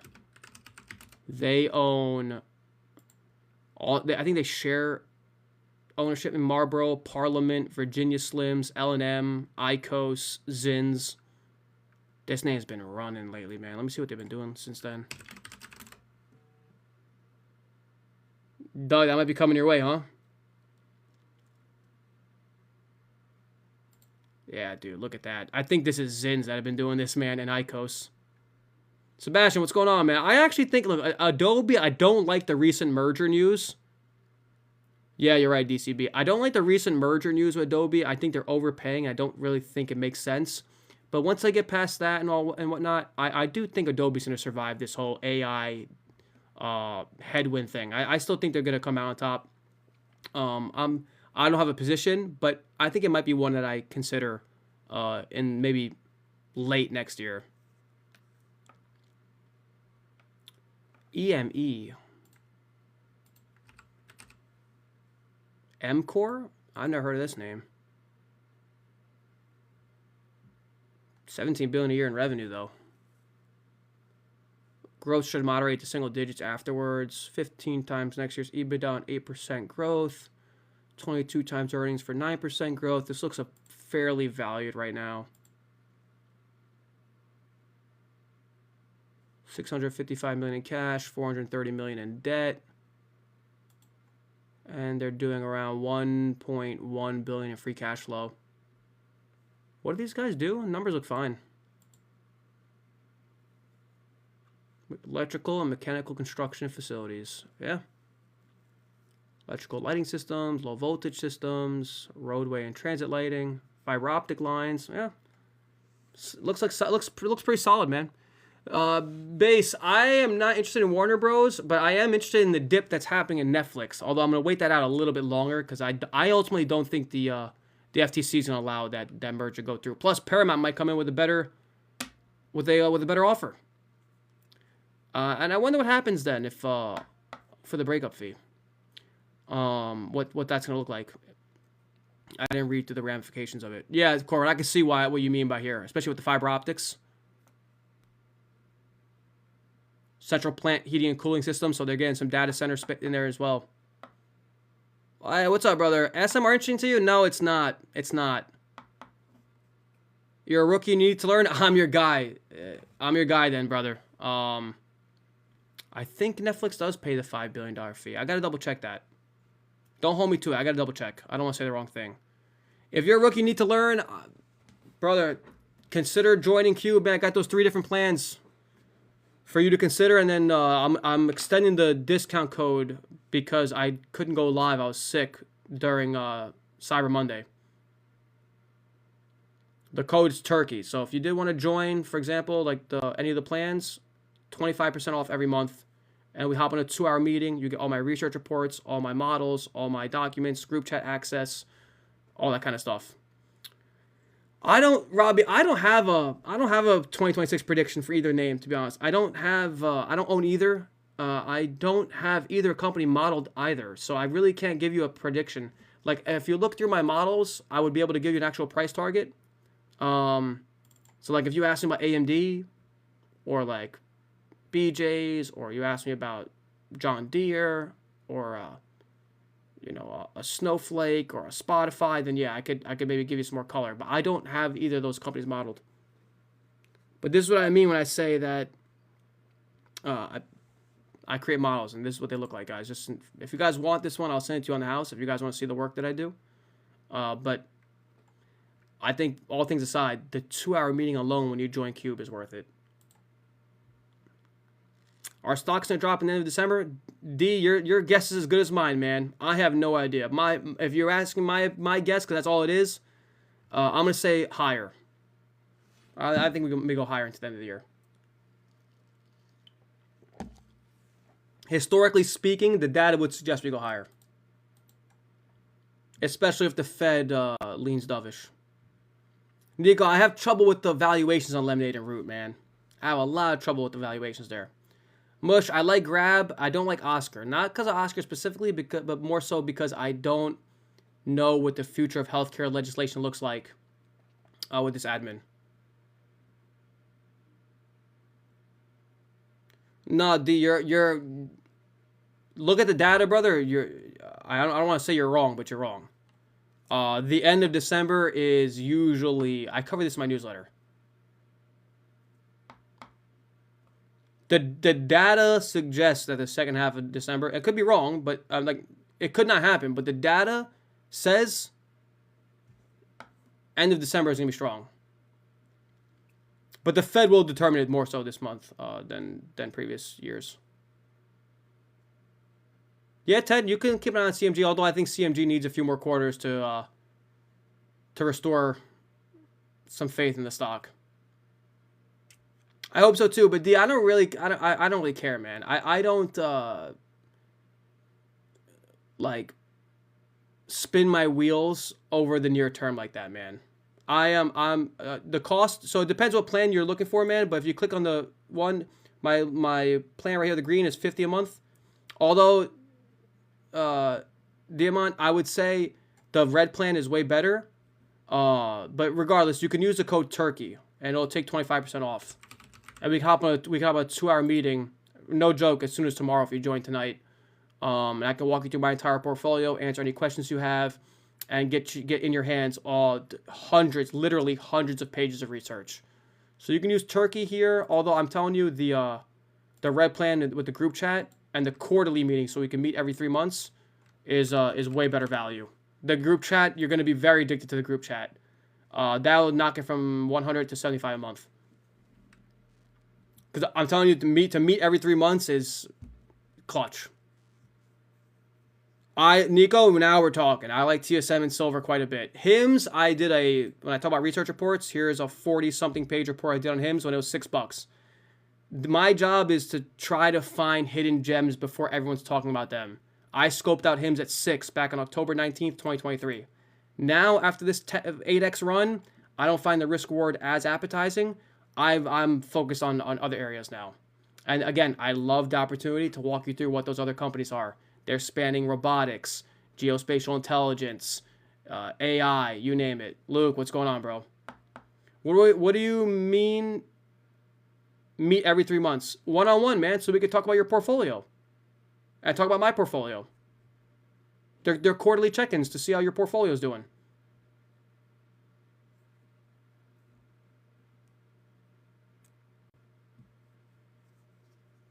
Yeah, Luke, sorry, man. Haven't been very active, man. The last 10 days, your boy was struggling. I don't know what I caught.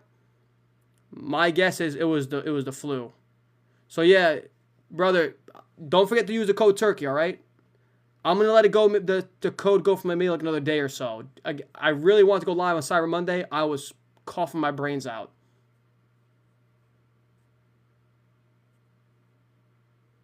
All right, Nico. I like where you're going. I like two of the four at least. I like. I don't like Rude. I like him to an extent, although I don't think the risk reward's as appetizing. I do like Silver. I do like TSM. Rude, I don't feel the same way. Yeah, dude. Look, I already know the cousin that gave it to me too.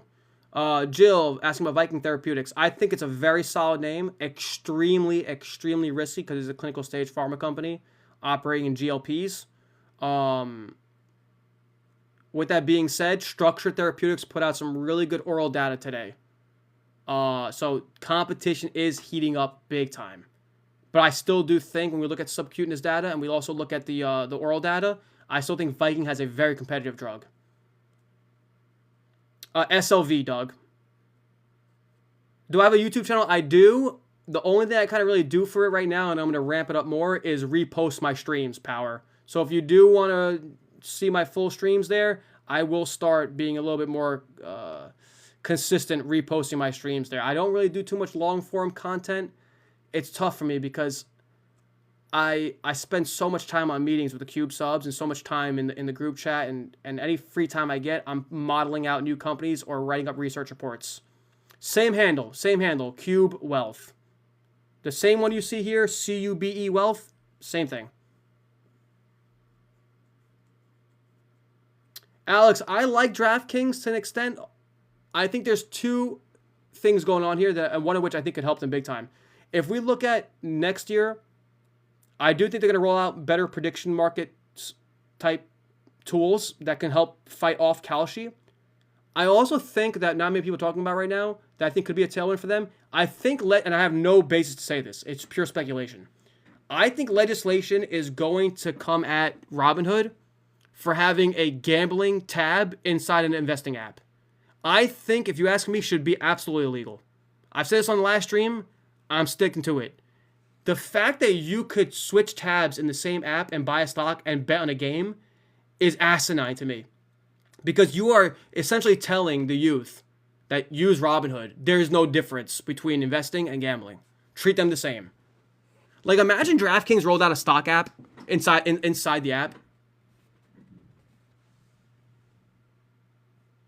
What do you mean by that, movies? There's no house, that's the difference? What do you mean by, elaborate? I'd love to hear your thoughts on that. How long does it take for someone to go from beginner to expert? I would say a couple of years. But then again, man, like you're never expert in this game. You're always a student of this game. Even myself. I've been investing since I was in college, 14 years ago. I'm always learning something new. Oh, it's a rake. But movies, I don't think you understand the point I'm trying to make, though. I don't care if there's a Vegas involved or not. I don't care. You're making a binary bet on an outcome.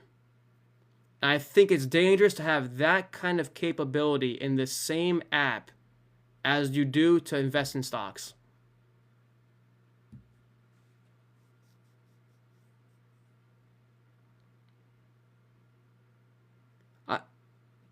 I don't really care about the mechanics. Do you follow what I'm saying? I don't care about the mechanics of... Please explain it to me then.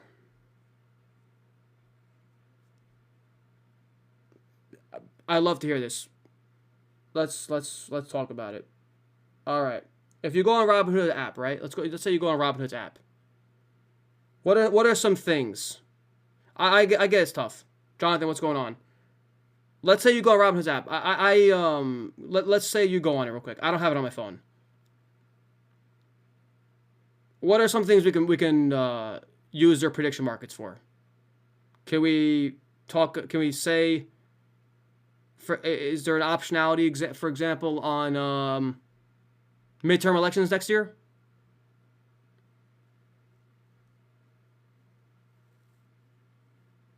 What are some examples of things I can bet on, guys? Give me. Okay, so I can. Okay. How do I make money on that? I gotta pick if one or the other happens, right? Let's back up like the clock, like 4 weeks. Mamdani for New York. You could have made a bet on that. We could. Okay, so even better example for Wednesday, we can bet on the Fed cutting rates, right? How does that work? There odds that I bet on? So there's an odd, right? There's a line, and you bet on the line, right? Whether the Fed's gonna cut or not. Yes or no? So movies. What is your argument? Okay, fine. No line. No line. No problem. It's a yes or no. No problem. What is your it's like an insurance pool. I'm not sure what your argument is. I'm trying to understand your position here. I still don't see the counter here. I am making the point that to have that possibility to make a bet like that, because can we agree at least that that's still a bet? That's a bet on a binary outcome. Is it not? Like I think you're obsessing over whether there's a house or if it's a pool of people. No, it's not a bet.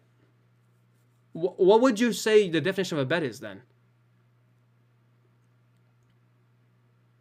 How is that not a bet?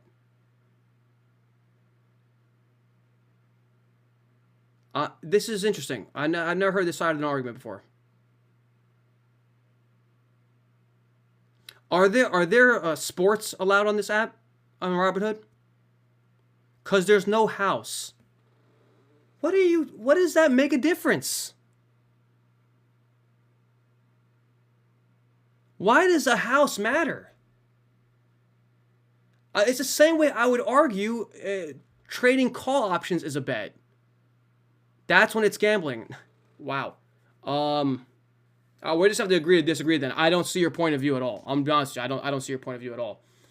So you don't think you don't think it's dangerous. So stocks are illegal then? No, because stocks are not binary. You don't say yes or no to a stock whether it's going to succeed or not. Travel, we are having a discussion here. We are having a discussion. What are you... Oh my goodness. No, brother. We talk about prediction markets. Okay. You look right now. You could on Robinhood, you could have said Mamdani elected or not on November 4th. You're saying betting yes or I can't even say bet because you don't think it's a bet. So me choosing yes or me choosing no, do you put money on that? You do put money on it, and then it pays you out a certain number, no?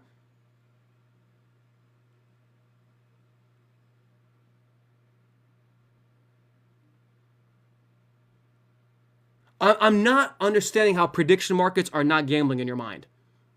And then furthermore, that's bothering me a little bit here is how you're saying stocks are the same thing. When stocks, there is an intrinsic value in the stock. Stocks pay dividends, and it's not based on an expiration date. There's no expiration date on a stock. Based on a specified outcome on a specific date.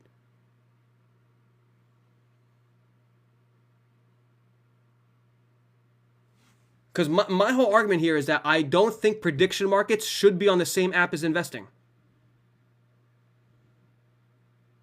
I just don't think that should be the case.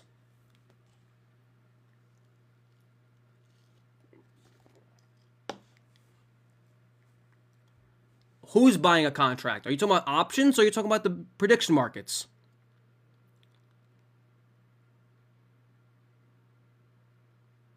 I just don't understand how we're saying this is not betting.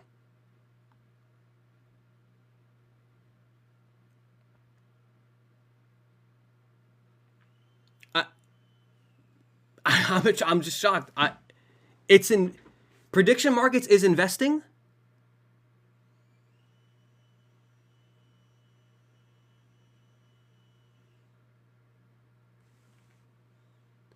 Try to be as clear as you can, because I don't want to. I don't want to assume what people are saying. I know. There's a word count. It's tough.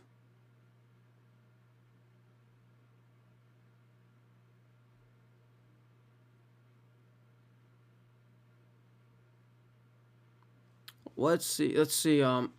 Oracle, I'm just not a fan of longer term, because I think so much of their business is hinging on OpenAI's follow through, and I do worry about OpenAI's follow through. And then secondly, they're jeopardizing their balance sheet with debt to meet that demand. Okay, let me make it my stance very clear. I am a long-term investor. I don't day trade because I think day trading and options trading is gambling. I buy and hold for the long term. Now, I'm not going to get super philosophical about this because we could argue that everything in life is a bet. Essentially, we can argue from the point that anything that's a non-guarantee is a bet. Me going right outside of my block today instead of going left was a bet, technically speaking, right? Me choosing to eat one thing over another was a bet. So I'm not going to get super philosophical here and very, very nitty gritty on the exact definition of a bet. But my whole point of view and my argument is that I find it inherently dangerous to have a prediction markets tab on the same tab and app as your investments.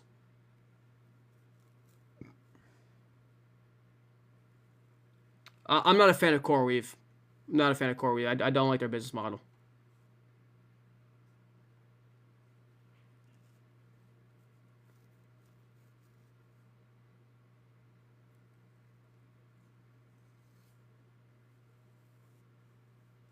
You don't think stocks are dangerous? No, I don't. They can be very dangerous if you like. If you want to buy penny stocks, illiquid penny stocks or stocks on the verge of bankruptcy. If you go through a diversified portfolio, I mean, what's your definition of dangerous, man? What the hell? What's your portfolio moving a day, dude? Elaborate now on what dangerous means. Dog, what's going on? Why is me saying that stocks are not dangerous? They can be, yeah. There's very dangerous companies in the market.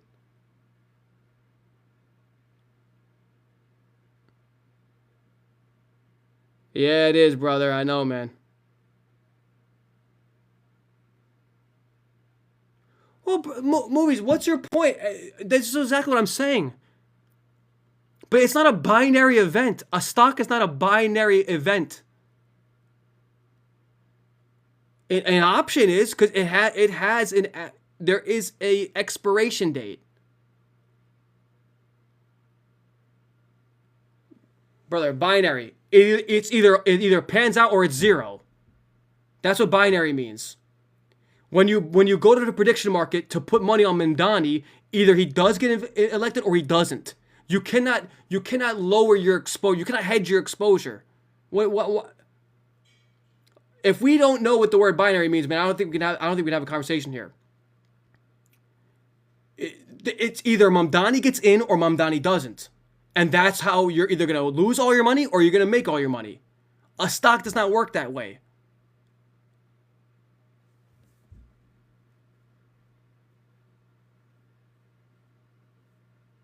So I own stocks. Guess what happens on Wednesday? The Fed makes a decision. There's people that are going to go through the prediction markets and they're going to make a bet. Yes or no, is the Fed cutting? My stocks will move up or down. But guess what? It's not a drawn conclusion on what happens with my portfolio on Wednesday. Because guess what? On Thursday, my stocks will keep moving. On Wednesday at 2:05 p.m., your prediction market is either a winner or it's zero. So I'm being a dead horse now. I really am. I don't know how we could say that long-term investing, which is what I do exclusively, is any bit equivalent to prediction markets, and how we're arguing that prediction markets is not gambling. I don't know how. I don't know how that argument can be made. Truthfully, I respect your opinion. I just don't see your side of it. I really don't. Nico, I started in college, so 14 years ago. I think anything in the near immediate term is gambling. Yeah, I do. I think options trading is gambling. I think day trading is gambling. I do. I think if there's not intrinsic value there, I would consider gambling. I do. Here's another example for you. I have a very diversified portfolio of like 27 different companies, varying across different asset classes, from bonds to stocks to S&P 500 index funds to even, in one case, a clinical stage pharma company. Here we go. When this conversation started, I knew I had to preface by saying, I think, Diana, you joined afterwards. If we're going to be super philosophical about the definition of betting, then everything is a bet. Me turning on this stream tonight was actually a bet. I could have pressed the on button and got electrocuted. It was a bet turning on this computer tonight. It could have overheated and burned my whole house down. It was a bet to stream for 2 hours. I got a GPU that's going at 230 degrees Fahrenheit right now. I am betting on this thing not burning my motherfucking house down. So by this definition, everything is a fucking bet. So we have to discuss the definition of a bet if we're really going to be this... If we're going to be this anal about the definition. Diana, we agree then. I believe options market, options contracts, prediction markets, Atlantic City, Las Vegas, day trading, meme stocks, I consider it bet. I feel it is a gamble. But listen, I really we are on the same page here. I really feel like I am beating a dead horse though, and maybe music was raging me, and if he did, he got me. But it still made for a good discussion and one that I think is worth having. I really do. And essentially, guys, for those that just joined, for a little context as to why this conversation started, I started by saying, because someone asked about DraftKings, I think DraftKings could see a move higher next year, because in my mind, I could see a situation in which legislators start to look at Robinhood and say, maybe it's not wise to have a prediction markets tab on an investing app, because you're psychologically and subliminally telling the youth there's no difference between the two. And then that's where we got into this whole debate about, well, stocks is still gambling and prediction markets isn't gambling. And then we got into this whole thing. I don't like the idea of 18-year-olds from that young saying, I could bet on tomorrow's Knicks game over under, or if they win, and then go ahead and buy Apple stock on the same app. I don't like CoreWeave's customer concentration. I think the hardware space can get commoditized very quickly. I don't like the whole entire discussion about their depreciation cycles. It's a bit nuanced, but I'm avoiding. I think I like Netflix for the long haul. Sly, I've never owned Netflix. I am considering on this pullback. I ultimately don't believe that them and Warner Bros. Merger goes through. I would rather Mateus go with SOX, SOXX, personally speaking, and QQQ. So I'd rather own the semiconductor ETF than NVIDIA outright, because I do think there's better risk reward on other chip names at this point. Nico, I like both. I don't like Intel. I don't like Intel. Hims and Hers along, Charlie. It's all right. The risk reward looks all right here. I was going through my report on it when I issued the report at $6. I really want the opportunity, man, to walk you guys through some of these names I'm really freaking excited about.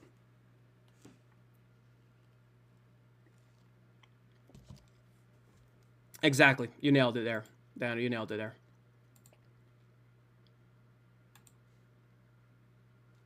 Unc, do you research a company's board members when researching a stock? Every time, yo. Every time. Greta, how are you?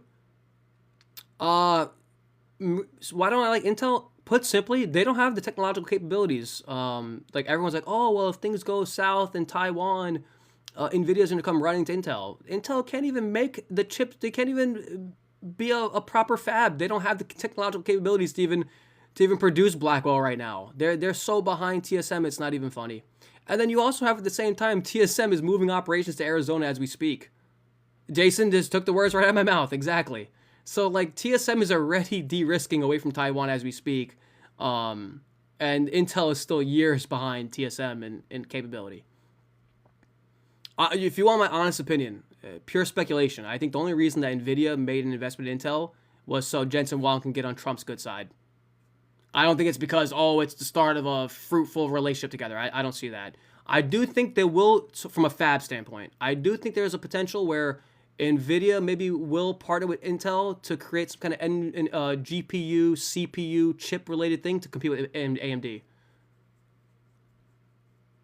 Because I do think there's some competitive concerns there from Nvidia saying, okay, let's see if we could, cut off AMD in that regard now. In like their neural processing units, I think AMD's calling them. Brayden, what's going on, man? Nothing much. Been live for 2 hours, so I'm about to wrap up in a little bit. I need you guys to do a few things for me in the meantime. Number one, throw the page a follow, especially if you like long-term investing. All right. Number two, I do apologize for being absent the last 10 days, maybe 12 days. I haven't streamed because I was very, very ill. I don't know what happened, but I do know the cousin that gave it to me at Thanksgiving. So that guy's on my shit list. I'll tell you right now. If you're sick, stay home. I had 32 people over my house for Thanksgiving. I know the exact cousin that gave it to me. And it messed me up for a good almost 2 weeks. I've been still coughing on stream today. So apologies for that. Third, guys, I write a free newsletter. At a minimum, join the free weekly newsletter. All right? I spend 2.5 hours every Sunday writing the dang thing. At a minimum, be on that, all right? So if you go to my website, it's right here on the free newsletter tab. You don't even have to put your first and last name in. Just put your email, all right? And then keep an eye out. Sometimes it goes to your spam or promos because I have a lot of charts in there and stuff. And then for all of you who have been saying, well, Bez, I'd love to know what names you're on. What if you don't like this stock, then what stock do you like? What's your highest conviction stock? What's the stock you think can go 10x? I have those names for you.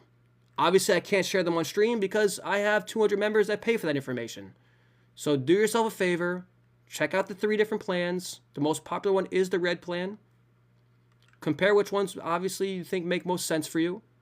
And then when you're ready, you can hit the subscribe, right? The green plan. I'm extending the discount code for another day or two. Use code TURKEY. It'll take 25% off, not just the first month, every month you stay on. And no matter which plan you go with, you get the research reports, you get the access to my portfolio, and you get the 2-hour meeting, just me and you one-on-one. I don't bite, all right? If you think these streams are good, the onboarding meeting is worth a whole year's subscription, I promise you. I'm really considering Netflix, man. I am. What are the differences? Yeah, good question. That's why I do think the red plan's way better. Red plan, you get access to my portfolio. You get the quarterly and yearly outlooks. You get the newsletters. You get the exclusive podcasts, exclusive guides, exclusive webinars. You get the 2-hour meeting. But then you get access to the group chat where we're debating stocks every day, 170 of us in there. And you also get my models that I issue every single month, along with it'll be multiple models or a research report. So when I say research report, like one like this on HIMS, or it'll be multiple models like this one on Spotify. So I'll issue 2 to 3 new models every month on new companies, new investment ideas. So this way you're always being fed new ideas with my price targets on a optimistic case, a pessimistic case, and then a base case. And then the real kicker is we meet every 3 months. That is the beauty. So if you don't feel like you need to meet every 3 months, no problem. You can just stick to the green and then book a consultation anytime you need, a one-off meeting. But the value is in the red. So travel, you will not get the monthly models in the green plan, but you will get models on my portfolio holdings. So I own around 25 different companies, 27 different companies. Obviously, some are ETFs, so there's no models for them. But there will be models on all the companies that I own. The red guys get brand new investment ideas coming to them every month. And then what's cool is after I issue the model, we will then have a full-blown discussion about it in the group chat. The group chat is very, very addicting because we are debating and talking about stocks that we like and don't like all the time. And there's some pretty smart people in there, man. It's a huge networking opportunity as well. People are getting each other jobs, for crying out loud. It's kind of cool because we become friends. We really do. And whenever I go to these people's cities, we meet up. Or sometimes when I'm not involved, other guys are meeting up and they're posting a picture in the group chat. So it's pretty cool, man. It's really a family we built. And again, I've been doing this full time for over 8 years. I left JP Morgan back in May of 2017, guys. Where that time goes, I don't know. But yeah, that's how long it's been that I've been doing this. And God willing, I'll be doing it for another 8 years and even more. So I love the opportunity. Give it a shot. If you're not happy, we can part ways, although that doesn't happen often. I'm not a very pushy kind of guy, so really it's up to you. I do have to hit a crossroad here where I'm wondering what my bandwidth is. I'm starting to get nervous around 250. I'm around 200 members now. At 250 members, I'm wondering if I'll be at a capacity constraint. But I'll cross that bridge when I get there because I'm not going to sacrifice to try and get to 300 the quality of what I do and the time that I make for my guys. So I'll have to figure out what the heck's next. But that's a great problem to have. But just keep that in mind. And again, use that code TURKEY. It'll help you guys out with the 25% off every month. Not just the first month, all the months. Another thing that's really popular before I wrap up, a lot of people will join the green plan just to warm up. You can always upgrade after. I will honor the discount code if you want to upgrade after. That's a very common thing. Just because people don't want to jump in head first, no problem. You can warm up with green and then upgrade later. Or if you upgrade with red, you realize, hey, I'm not really using the group chat much. Bez, can I downgrade? It's not a big deal. There's no contracts, there's no cancellation fees or anything like that. It's me. You're not gonna hop in a 2-hour meeting with an intern I have or anything like that. It's just me, guys. So again, my name is Bez. This is my company Cube, and it's what I've been doing full time for over 8 years. So any questions, guys, before we wrap up tonight? I don't want to leave you guys too uncertain about anything. ATL, you know what, man? I did tell you I was gonna do ATL. Let me get to Atmos Energy. Let me see what we got here.